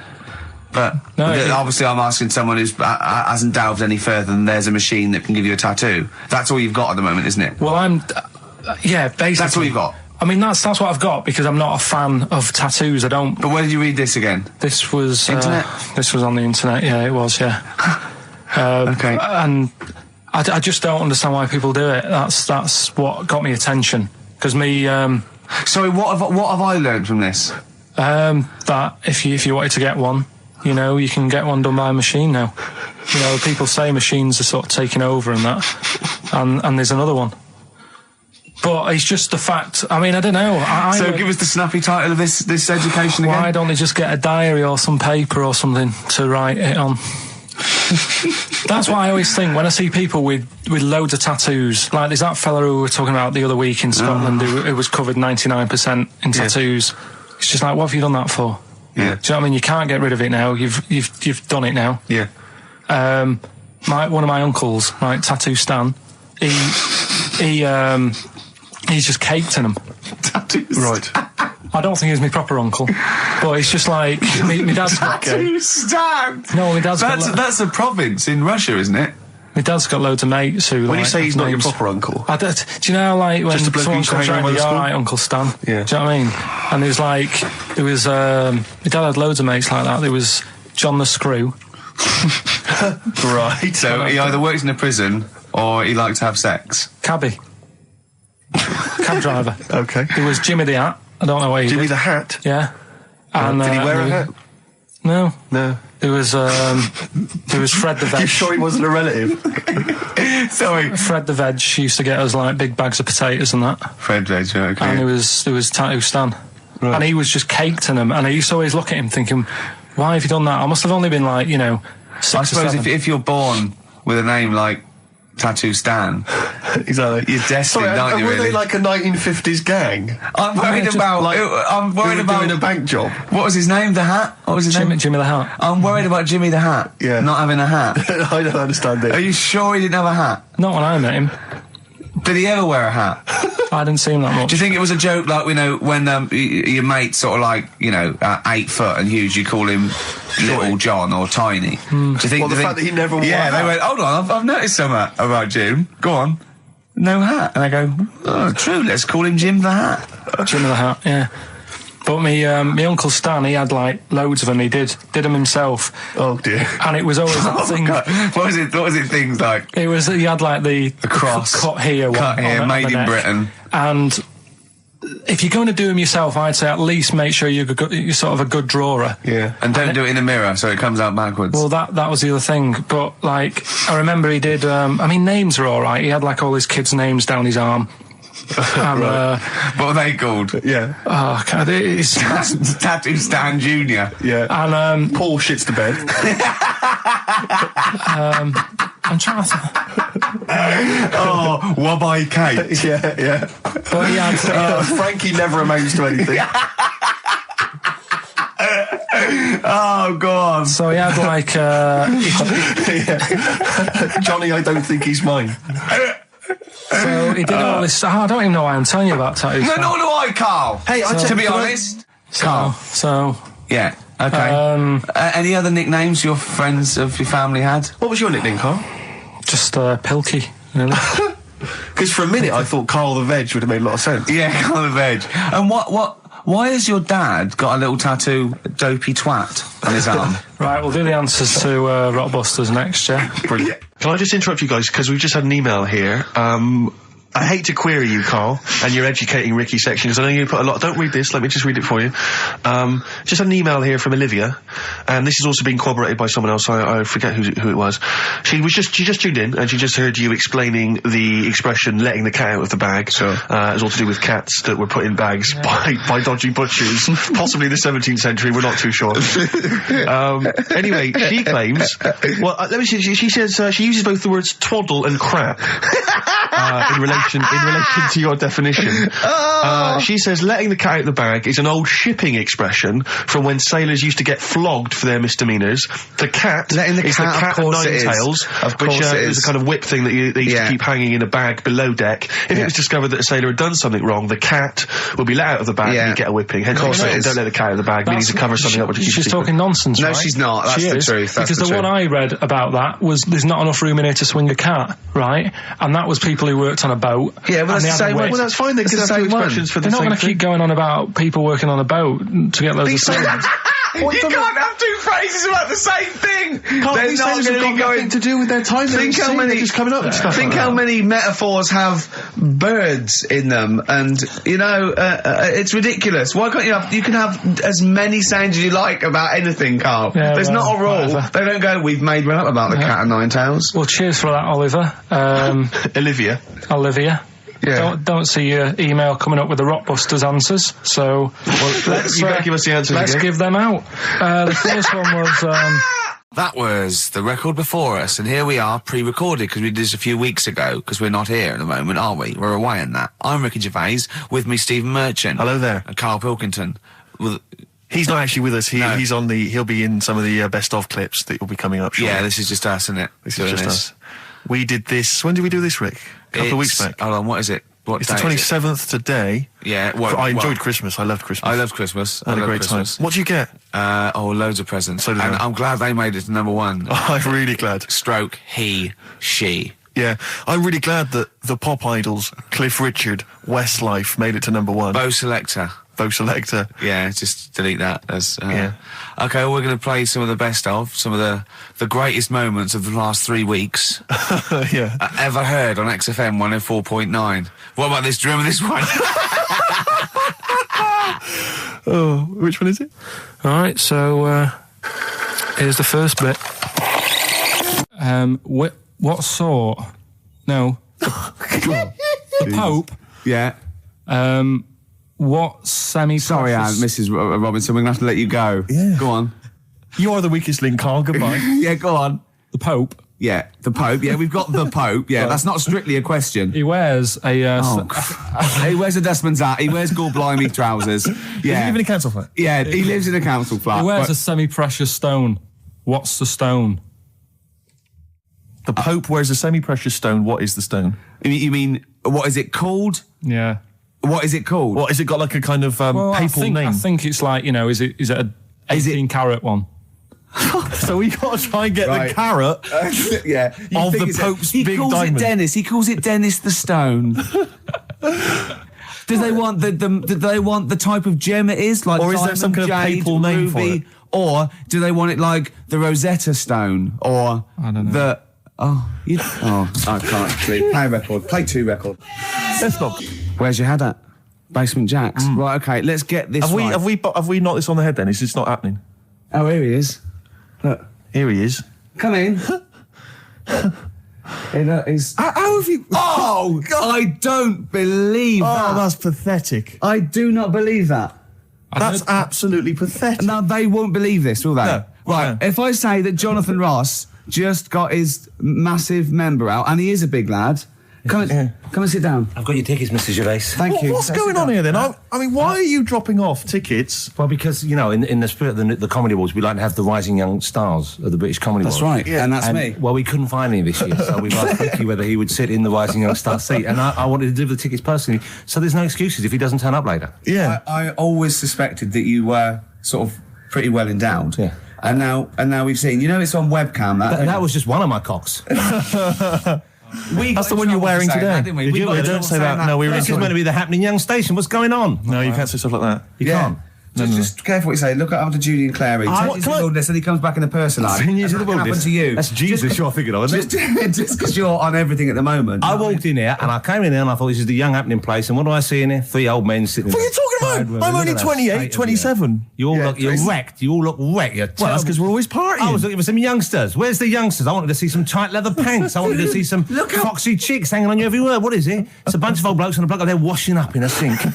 But look at him. He even dresses for radio. Look This at is him. ludicrous. It's amazing. Looks like you're I love the fact you were on the phone to Gervais last night, weren't you? Asking his advice on clothes. Look at him. He's going for the man down the DSS. I like that look. That's a nice look. Have you got a single pair of trousers that aren't elasticated at the waist? They're maternity jeans, aren't they? They've got a whole panel that pushes The forward. thing is, what I do at the end of the week, I can pop these in a pan and I can make a nice soup with all the food that's encrusted in At them. his years as a homeless coming to the fore there. Look at you, one step away from Lawrence Llewellyn Bowen. I'd like to be that bit closer. But why are you dropping off tickets? Are you a little bit... Because I thought you were married and stuff. Why do you suddenly got this obsession with Gervais? Because I'm a bit rough, ain't I? Yeah, it's like when you see Dale Winton out with those rough boys. I'd like to get one of my own. When a top celebrity in a lovely looking suit walks down the corridor with his penis out, Yes. Yeah. I know that I'm still an attractive man. You've arrived. I was inaugurating the same way. For me, it was Des O'Connor. It's the passing on of the baton, if I may use that euphemism. and you've been battened. It's fantastic. Well, it is a pleasure. I don't think I'm complacent just because I'm mixed with you. I still wake up and think, I don't believe it. I'm mates with Jono. Can I just point out one thing? I was listening to the show last week and I heard you, as always, revealing a little too much about yourself, if you don't mind me saying so. Yeah. Steve tried. Not as much as you. No, but that was just for the benefit of the room. Yeah. And talking about when you used to occasionally urinate in the sink. Yeah. When you were around my house last time and I came in and you looked a bit shifty. No, please reassure me. It was more ownership. I was like, I went to my territory and then other people that come in that go, has Gervais been round here? It's like just marking my territory. Because my coffee the next morning had a hazelnut tang to it that I don't remember putting in. Can I just say something? Because I used to mention to you, Gervais, when we first started getting involved in the business. Yeah. I used to say, if there was one celebrity I'd like to be friends with, it's Jonathan Ross. Yeah. Lo and behold, Ricky's befriended Jonathan Ross. I'm nowhere to be seen. But Not Ricky invited round. Ricky told me that I could be his friend, providing I never extended the arm of friendship. Right. To you. Yeah, if you ever... I thought as much. He tries to keep everyone else down he works with, from the office, all the other shows. He tries to keep them down. I didn't even want you to come in. I wanted to meet you on the steps. Yeah. I didn't even want to tell you you were around. But you called. He went, who's that? And he saw your name come up and he went, well, can I meet him? Well, you're all coming tonight, aren't you? This isn't Radio 2, by the way. These links are way too long. This is snappy radio. We have to play out... Yeah. You might The be kids have lost interest. But the kids want to hear Coldplay, Catatonia, You know what I like? Faithless. How about some more of that instantly forgettable hip-hop you play each week? One of those obscure hip-hop hooray. That's the worst feature on British radio. You should be ashamed of yourself. Wait a minute, I've heard your quiz on Radio 2. I said the hip-hop's had its day. You should be that one. Put it away. Put it away. I'm Carl. Carl, how you doing? I'm all right. Got a question for you. Quiet man. Got a question. Yeah. The Pope. Yeah. What semi-precious stone does the Pope wear? That is easy. Go on. Topaz. Is that the right answer? I don't know. I might have wrote it down. I'm really sorry, Jonathan. It's not what he publicly admits to, but I have to know because I was hanging out with him at the Groucho one night and he was saying, oh, look at this, look at that topaz, go and buy that, look at that. Vatican City. Look at that, we can make a nice ring out of that, he said. Didn't go anywhere, but thanks for asking. I better go, I've got to go and buy some winkle pickers. Thank you very much. Okay. Enjoy it. Stephen. Yes. Carl, I wish I could say it'd been a pleasure, but actually it was quite creepy. See you later. And we just had a text here that says, and I don't know what truth there is in this, as ever, but John says there is apparently a nude bike ride today in Hyde Park. Now, I can't believe that's the case, because I don't think it's allowed, is it? You can't ride around with your veg, can you? I don't know. Why would you want to? Well, good point. On a bike. On a bike, I like the fact that that's what disgusts him. I want. Do you know what? If we did appeal for a nudist to call in, I'd want a very specific sort. I want a German nudist, a middle-aged man called Helmut. Okay. If there is any, or the closest one to it. So I want a middle-aged man from Germany. If your name is Helmut, you're in. But I'll accept Hans. Carl would be good, wouldn't it? All right. Yeah. I think I'm wondering if the age might. Maybe we could we broaden that Okay, a just little bit? a German nudist bloke.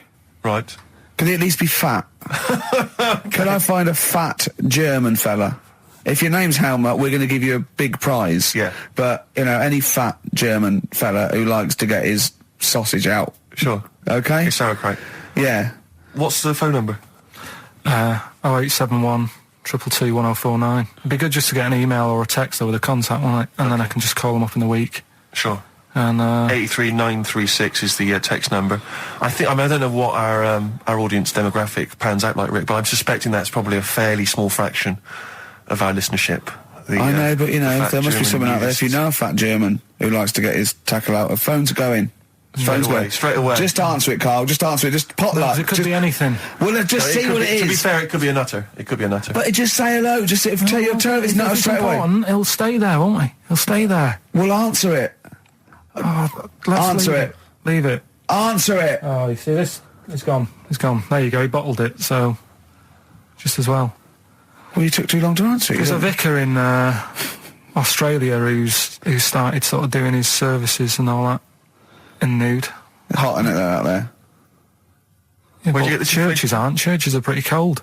It was on some website. Of course it was. Yep. Just saying about a vicar and that who's there's a lot of nudists and that who want to get married.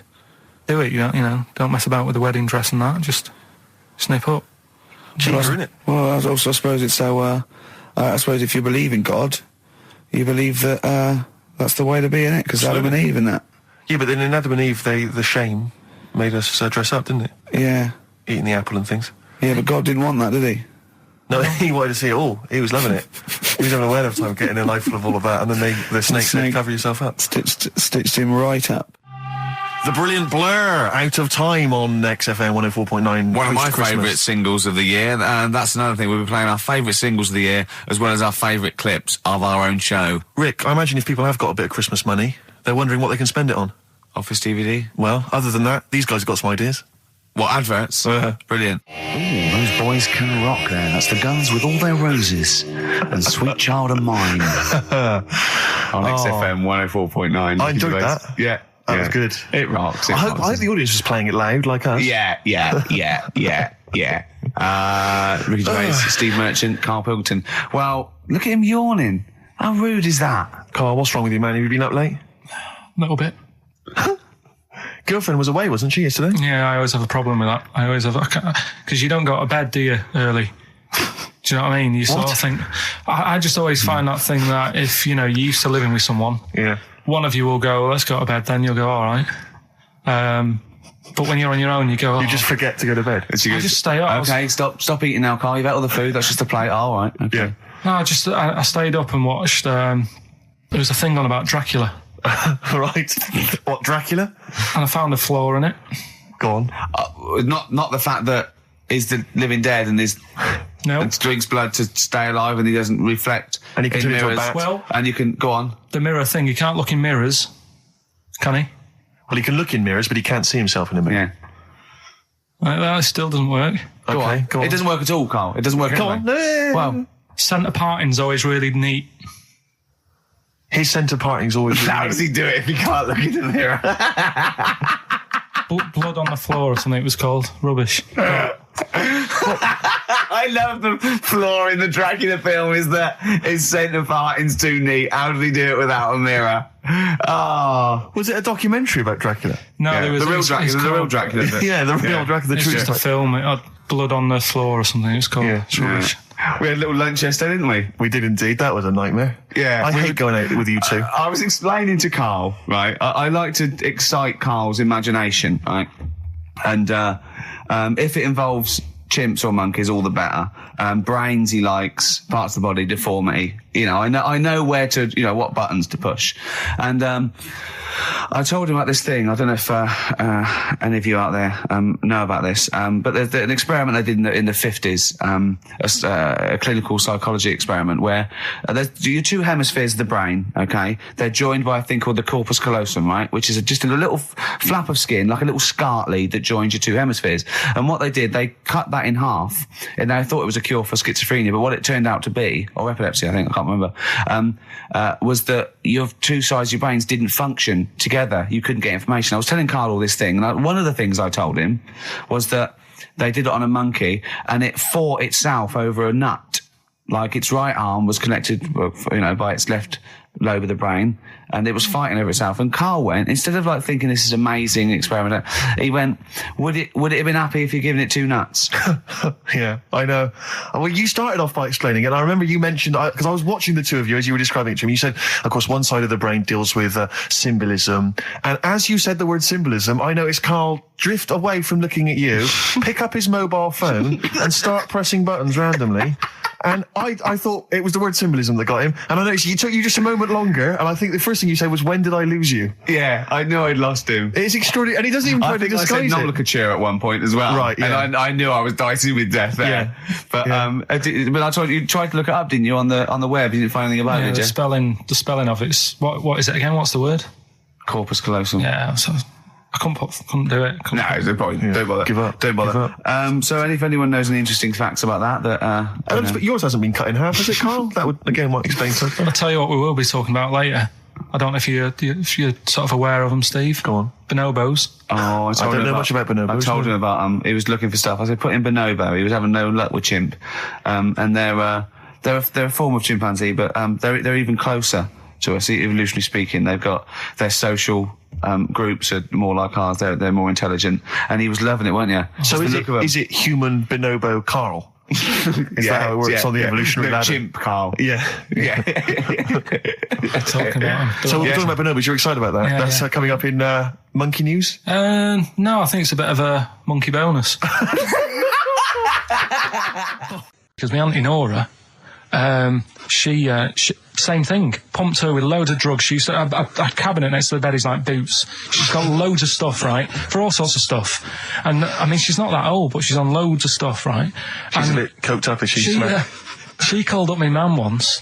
And, you told us this. Go on, tell it again. And she said, "Oh, how are you doing?" And that. She's all right. Bit worried though. My mum said, "Why? What's up?" She said, "I've been breaking wind." So she goes, "Well, you know."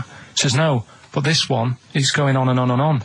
And she was like, she was like, what do you say? What's like passing wind, farting for 5 minutes. one thing, not like, you know, trumping and then nothing. Yeah. Continuous drone of a fart. Yeah. I don't think she had. How big was she? She must be the size of a barn. No, she's not that big. She's good for her age. No, but I mean, quite slim.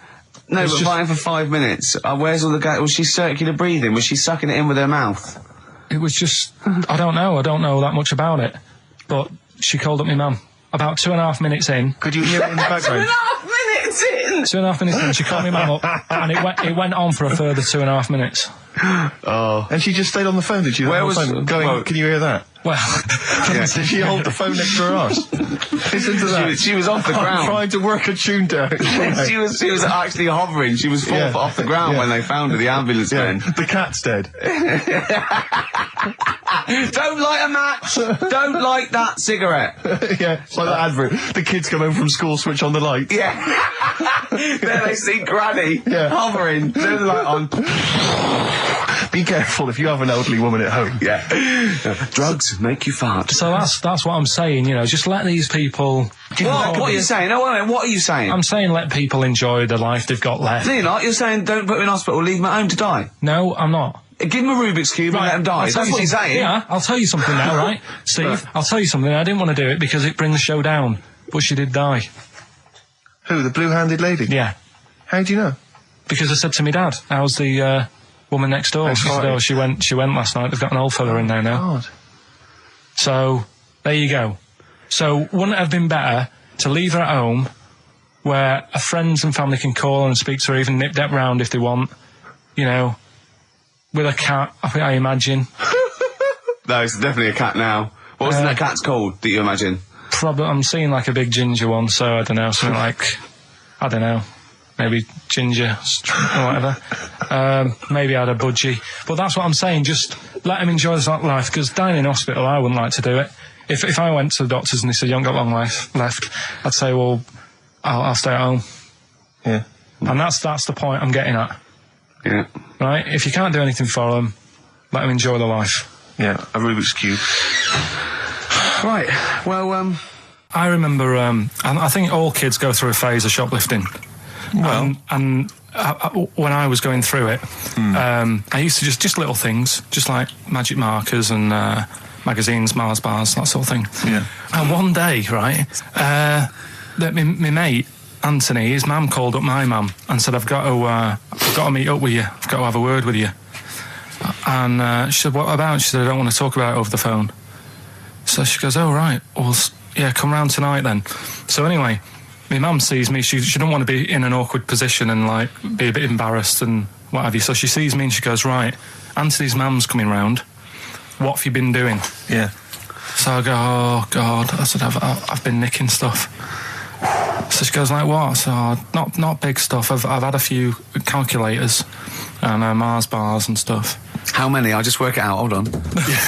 Works out at 7.2 per day. So, how many calculators do you need? So it was when that phase. You failed maths, didn't you? Everyone wanted a calculator. It was like a trendy thing, wasn't it? Right. Oh, yeah. In Manchester a couple of years ago, yeah. So anyway, so I told her all this and I confessed to, like... Computers will make it there one day. I confessed to... There's magic in the back of battery. Go on. Confessed to nicking all this stuff. She comes round. She only wanted to borrow some money. Brilliant. She said, "Oh, I don't like asking. I was a bit embarrassed to ask you over the phone, but can I borrow 20 quid?" Oh, that's fantastic. And there's me. That's great. And it's similar sort of thing to yours. And did you? And he went, hold on, I'm going to work out the interest on that. I banked 10%. She'll owe you £4.40. Yeah. Oh, dear. So your mum was a loan shark. yeah. And did she mention? She went, I just stuff with that other? Because what I'm saying is, presumably you got your mate in trouble. No. Right, That's great. Anyway, should we have some more music? Because we've been waiting for What are you going to play, Carl? We've got the Cooper Temple Clause. Oh, brilliant. Probably you're thinking, Rick, isn't it time that we do our usual roundup of what's been happening in the news? Yeah. Which we always do every week. Yeah. We always do something, which is, I mean, basically, if you're listening and you're a new listener, say you work at a newspaper, we always try to be informative, just try and put stuff out there that just educates people, informs people. What are you thinking? Well, I said Monkey News is coming up, but what have you got? No, I was just looking on the net there and just found a couple of quite important news stories, probably worth mentioning. Policeman caught photographing. I don't know why it makes me laugh. It's just the phrasing, I suppose. It's the headline. Policeman caught photographing up woman's skirt. No, he wasn't up there taking a picture of Big Ben. He wasn't going, can I just sit up here? I'm just going to take a picture of that seagull over there. No. He was facing the camera up a woman's skirt. He was indeed. Right. A policeman in Japan is facing disciplinary measures after he was caught photographing up a woman's skirt with a hidden camera while on duty.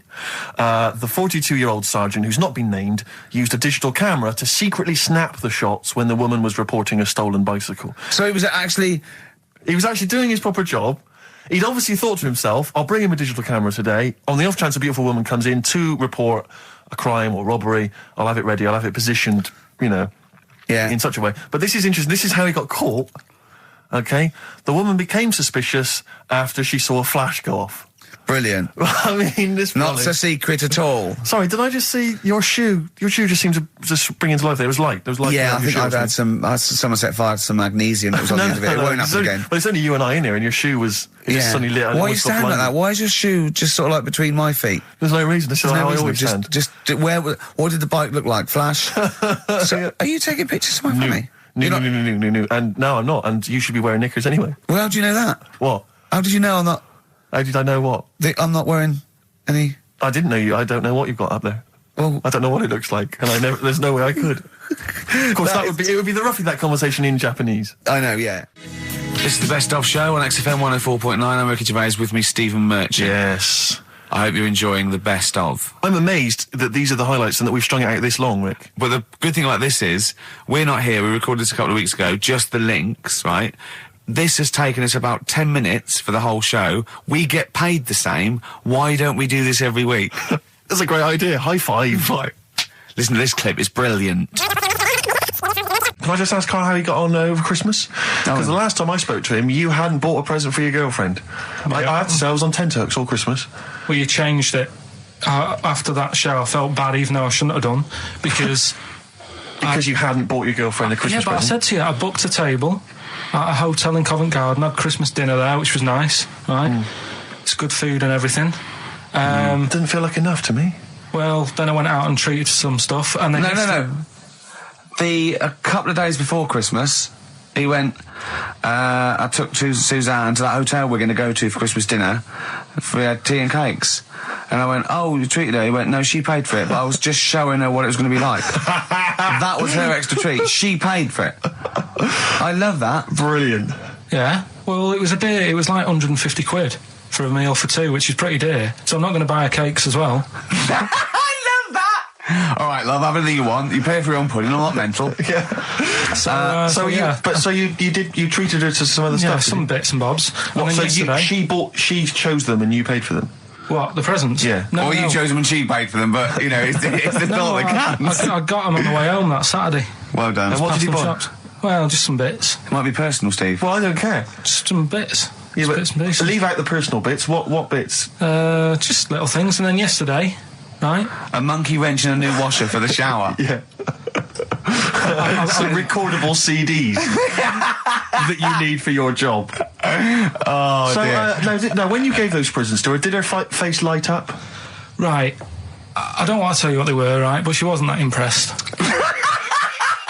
You're going to tell us what they are now, tell us what they are. You even know what they are, she told you, on Christmas Day. Hold on, wait a minute. But it doesn't matter what they are. It does matter what they are. It doesn't. It does, Carl, it's you, mate. Of course it doesn't matter. Oh, God! Have you just remembered? Yeah! Right, but there's no need. I've got to tell him, Carl. I really want your permission because I don't want to be I know it's not, but we know it's not that embarrassing. It's really quite sweet. Yeah, but in a way, right, the way I look at it is, right, Christmas, even when I was a little kid, right, is not... Please let me tell him, Carl. Well, let me just tell you first, though. Let me tell you why I didn't go all out on the old present front. All right. Justify yourself. Right? First of all, I've covered it up since then anyway, right, with that present, because I bought her some shoes yesterday, and she did say, I'll give you the money for them, but when I get home, I said, it's all right. I said, you can have them, right? So not only did I buy her some food on Christmas Day, I got her shoes. She's probably had a And they feel like a horse. Yeah. It's not like, yeah, there you go, there's your shoes, there's your food, right, bed down, see you later. Yeah, but what I'm saying is she's done... fed and clothed. Yeah, did you comb her hair? She's done well this year, right? So... The thing is, done well this year. It's like you're a single parent living on a council estate with a smack problem, and you still managed to buy them some Lego. When I was a kid, it wasn't about what you got. I remember one year when I was about 8. Right? Oh, it's going to make me cry, isn't it, this? No, it's not. I'm just saying the way it is, right? I woke up at about 4 in the morning. And I was like, oh, what forgot? And I couldn't sleep. I was that on edge. It's the excitement of Christmas, isn't it? It's like, oh, what's wrapped up? I need to know. Sure. Yeah. And it's the fact that people are saying, no, you won't know until tomorrow. Yes, sure. That annoys you and winds you up. Okay. So I got up at 4 in the morning, opened my presents, and then went, right, I know now, went back to bed, had a great sleep. Yes. Right? So it's nothing to do with the excitement of what you get. It's the excitement of not knowing what you've got. And then what happened when you got up to go down with the presents? What you're saying to me is that you could wrap up a brick because the thrill of Christmas is in hoping and being excited about what it is, not the actual gift itself. Yeah. Is that what you did? Did you get a brick? No, let me tell you now what he got. He got her a present, right? And she said, she came, I said, yeah, he got me. It was an industrial-sized packet of condoms. It was a joke gift. No, it wasn't a joke. Gift. It wasn't even a joke. I went home that Saturday after here, past Boots, thought, might have something in here.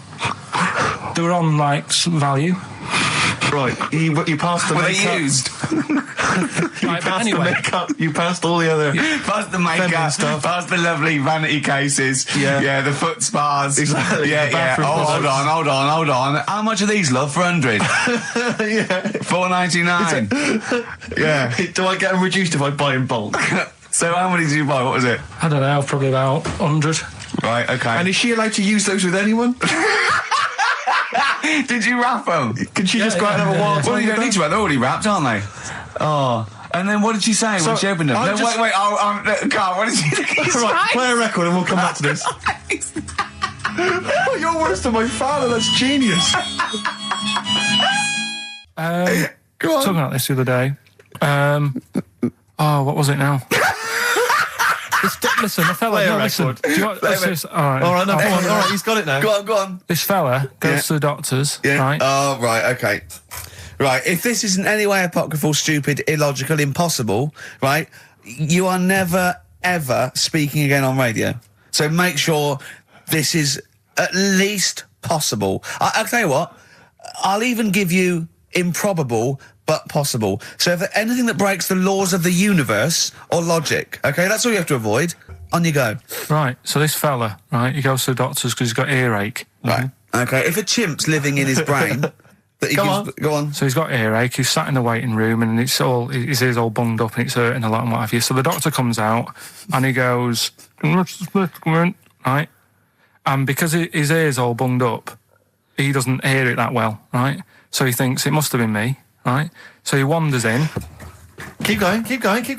Anyway, I'm going to hate this. I can just feel it in my bones. Steve, I'm going to let you take over. Okay, let's hear it. So the doctor says, sit yourself down there, right? So he sits himself down. He goes, right, take your pants off, right? So he's thinking that's a bit odd. Anyway, he heard that though. He apparently he took his tackle off. The doctor did some operation. What, there in the waiting room? No, in his office. In his office, yeah. What? Wait. So he removed what? His genitals. Yeah. In his office? Why, Carl? Why, Carl? Because he hadn't called him in. Oh, he'd called in the bloke who wanted his testicles taken off, and he didn't hear it. What? So the doctor went out and said, Mr. Jones, who's here to whip off your cock and balls, just here and now, right? Bloke comes in, didn't it? It must have been me. So the bloke who wanted his balls taken off didn't say, oh, I think he said me. So he didn't interrupt then. So the bloke goes in, he starts taking his testicles off, and he doesn't say, I'm here for me ears. What are you doing with that? There was this. This is what it's like about getting presents and stuff, right? With my mum and dad. Go on. My mate Colin, right? Colin Makin? No, Colin Bailey. Oh, right? yeah. He had a little Sinclair Spectrum, right? Yeah. Computer, Yeah. which was like the thing to have at that time, right? Yeah. Used to always go round to his house. The deal was Not the one you had to play through the window because you weren't allowed. no, that's another lad. Oh, right? yeah. This is a different lad, and the deal was he came to our house, and my mum gave him a pie. And then I'd go round to his, and I'd stay there for a few hours playing, Hungry Horace and stuff like that on it. Right? Now, my mum and dad knew that I really wanted one of these computers, right? So I waited about a year. Came round to Christmas Day. I thought, I reckon might have one. Turned out they bought me the wrong one. They bought me a ZX81 instead of a Spectrum, right? And Christmas Day, I'm there trying to load the games up. It's not working. I'm thinking, what's wrong, right? And the thing with me when I was a kid, I used to get quite sort of agitated. This is the moment. Right? I found out that it needed a RAM pack to make it work, right? Looking in the thing and it's saying, and make sure you put your RAM pack in the back. And I was like, oh, where's the RAM pack? And my dad's going, I don't know, I've got you the main bit. That's it. So I was that wound up, I just was sick, right? Just sick. I didn't feel sick or anything. I just was like, oh God. Went to the sink, just sick. Because I was that on edge about it.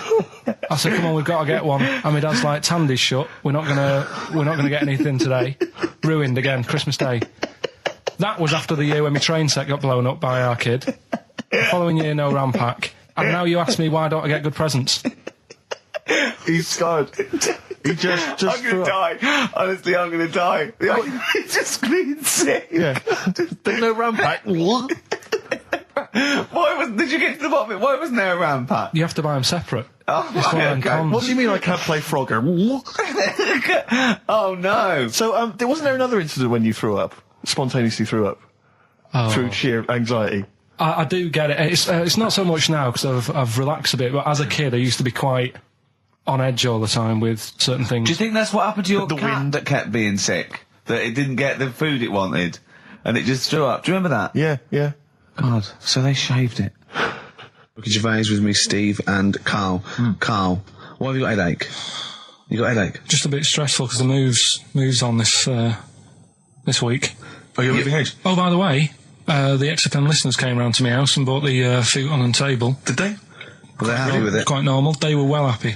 Yeah. Couldn't believe the luck with it. What do you mean quite normal? What do you mean quite normal? Well, it's always a bit scared, isn't it, getting people round. I imagine they were scared. Well, And were they excited to see you? Could you tell that they were pretty pleased to see you? no, I don't think so. I mean, You're Karl Pilkington. yeah, but the fellas sort of, they brought the whole family round, which was a bit odd. Well, it's not often they get the chance to visit a living creek. Anyway, no, they were nice. And you're moving now, yeah? He said he phoned me up today. It was absolutely tipping it down. Right? He had to cycle in. Right? Because he said, because of the move, he doesn't want to leave his bike round there. Right? And he said, and Suzanne, I can't say this in case he's listening, can I? He won't know. He said Suzanne's hired the oldest removal man in London. You should hear him. And the thing is, right, we booked him because everyone else happened to be booked out, but this fella's free, right? So he called up this morning. I've never spoke to him, but he was on the phone. He sounded about 90. Yeah. Carl thinks that he's going to have to do all the work. And the thing is, right, it seems to be All he cheap. wanted some Werther originals. Right, listen. it seemed to be cheap because it's £50 an hour. But how long is it going to take him? Yeah. So When's the move on then? When's the? he's coming round. He came round today to bring some empty boxes, and he was struggling with them.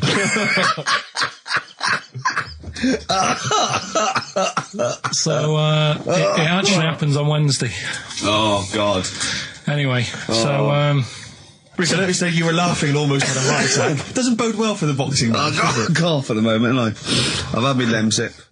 This is the Best Of Show on XFM 104.9. I'm Ricky Gervais, with me Stephen Merchant. Yes. I hope you're enjoying the Best Of. Do you know what a fable is? I've got a rough idea. Okay, it's a thing that uses sort of metaphor, analogy, just to explain sort of morals. I mean, they're very old for a start, and it's all. I'll give you an example of one.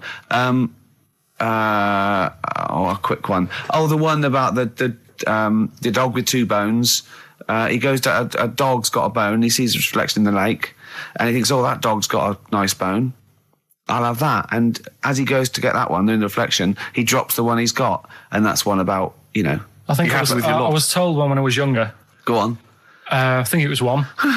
This young lad, he's got a dog, right, and he sort of is about 8 years old, and this dog, he's had it since he was about 4, and it's a bit tired now, and he chucks sticks for it, and it doesn't go for it, and he's saying to his mum, "Oh, I want a new dog because this one's useless. It doesn't do what it doesn't have any fun with me." So they say, "Oh no, but Rover's a good little dog. You should look after it." And he's like, "Oh, I don't like it. I want a new one." So they buy him a new puppy, and it's running around, yapping about, and he's loving it, and he's playing around with it in the grass. And then one day he goes to the park and he's messing about and rolling about with it, and he falls into the lake, right? And the little puppy's like yapping at him, and he's going, help me, the little dog's yapping. And then the old dog comes and gets his collar, and it pulls him out of the lake, and he goes, "Oh God, why did I forget about you? You're the better dog."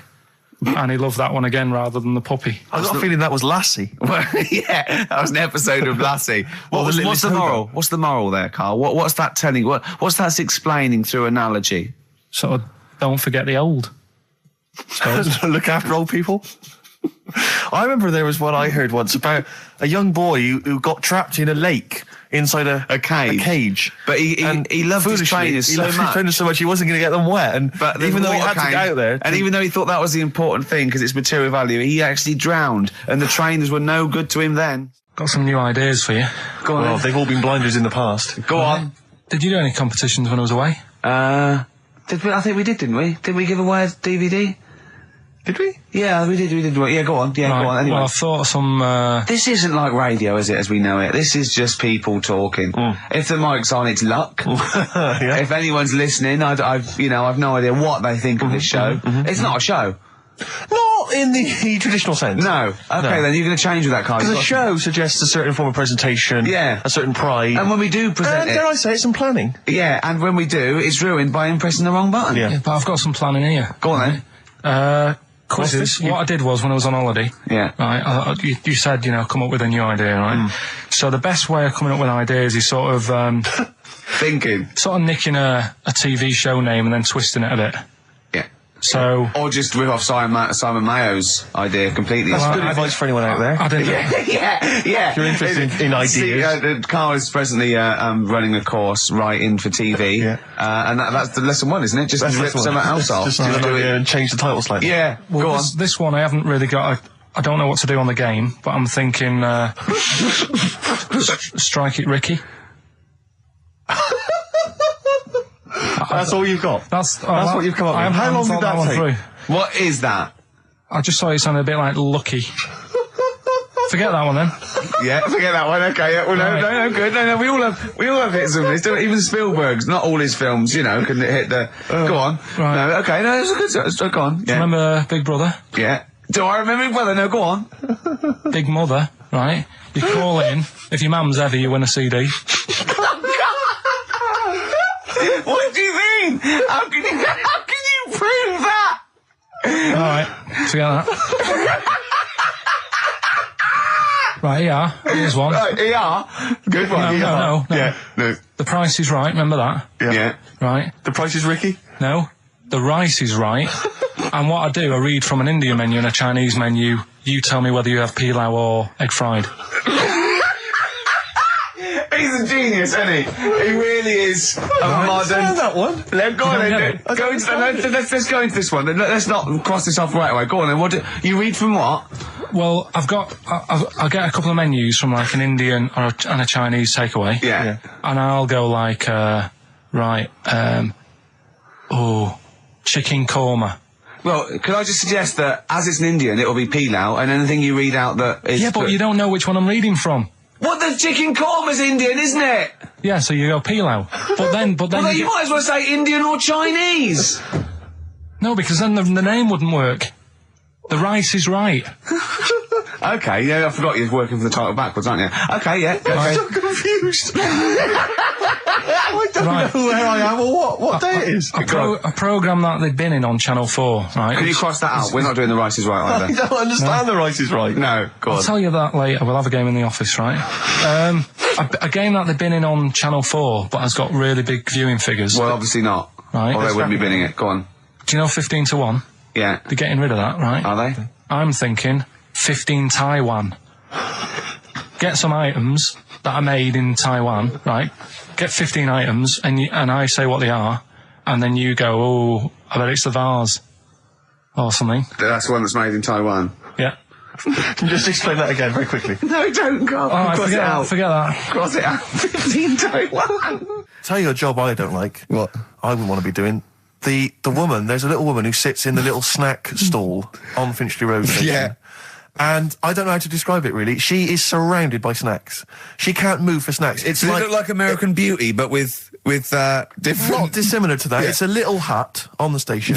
And it's like, if you go to the seaside, you can put your head through one of those cardboard cutouts and it looks like you're a big fat person or whatever, and you can have your photo taken. It's like an equivalent of that, but it's just snacks everywhere. She's got bananas up to her chin.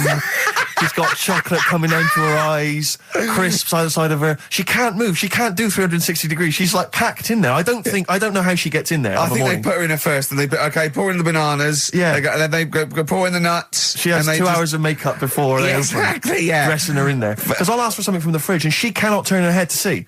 She has to go by feel alone, just to feel the fridge and get stuff out and pass it. And often I'll say, that's not what I wanted, but she can. You've got to let her off. It's extraordinary. Dear. But there's no music playing, Does she have there's to nothing. sell her way out of it? Exactly. If it's a slow day, she's stuck there till the next day. Yeah, it's like a world-breaking attempt. Yeah. Carl, what job wouldn't you want to do? Well, any job. You're a lazy... You're joking, aren't you? I've done loads of stuff. I'm quite happy now doing what I'm doing. Yeah? You look happy. Trying to think. You sound happy. Yeah, I mean, calm down. You on drugs?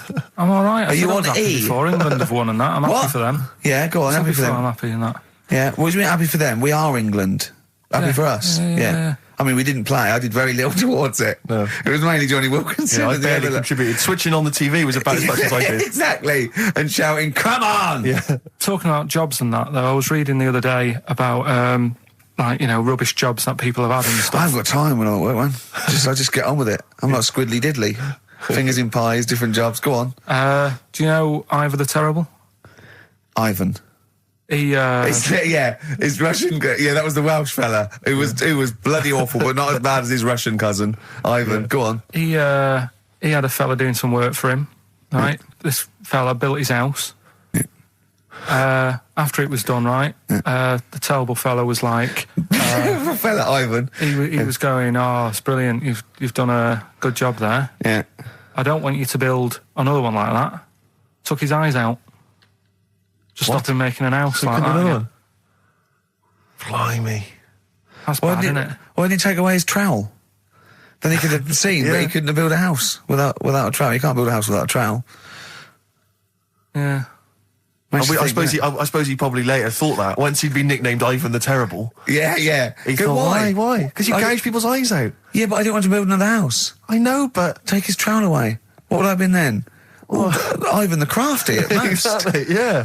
Ivan the Jealous, Ivan the spoilt brat. But Gouge someone's eyes. That is bloody terrible. I'm surprised you're not called Ivan the... Do you know what I mean? You're going to go down in history like with Vlad the Impaler. Yeah. He's mainly remembered for impaling people. Yeah, he did a lot of other stuff. Did a load of great charity work he did. The impaling is the thing that's really gone down in history.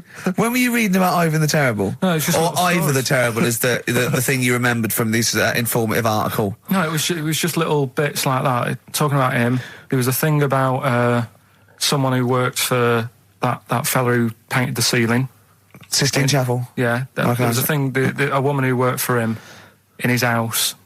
And I love how you assimilate information when it's just bordering on the academic, or just the interesting and true. It's wonderful. Ivor the Terrible gouged someone's eyes out because built him an house.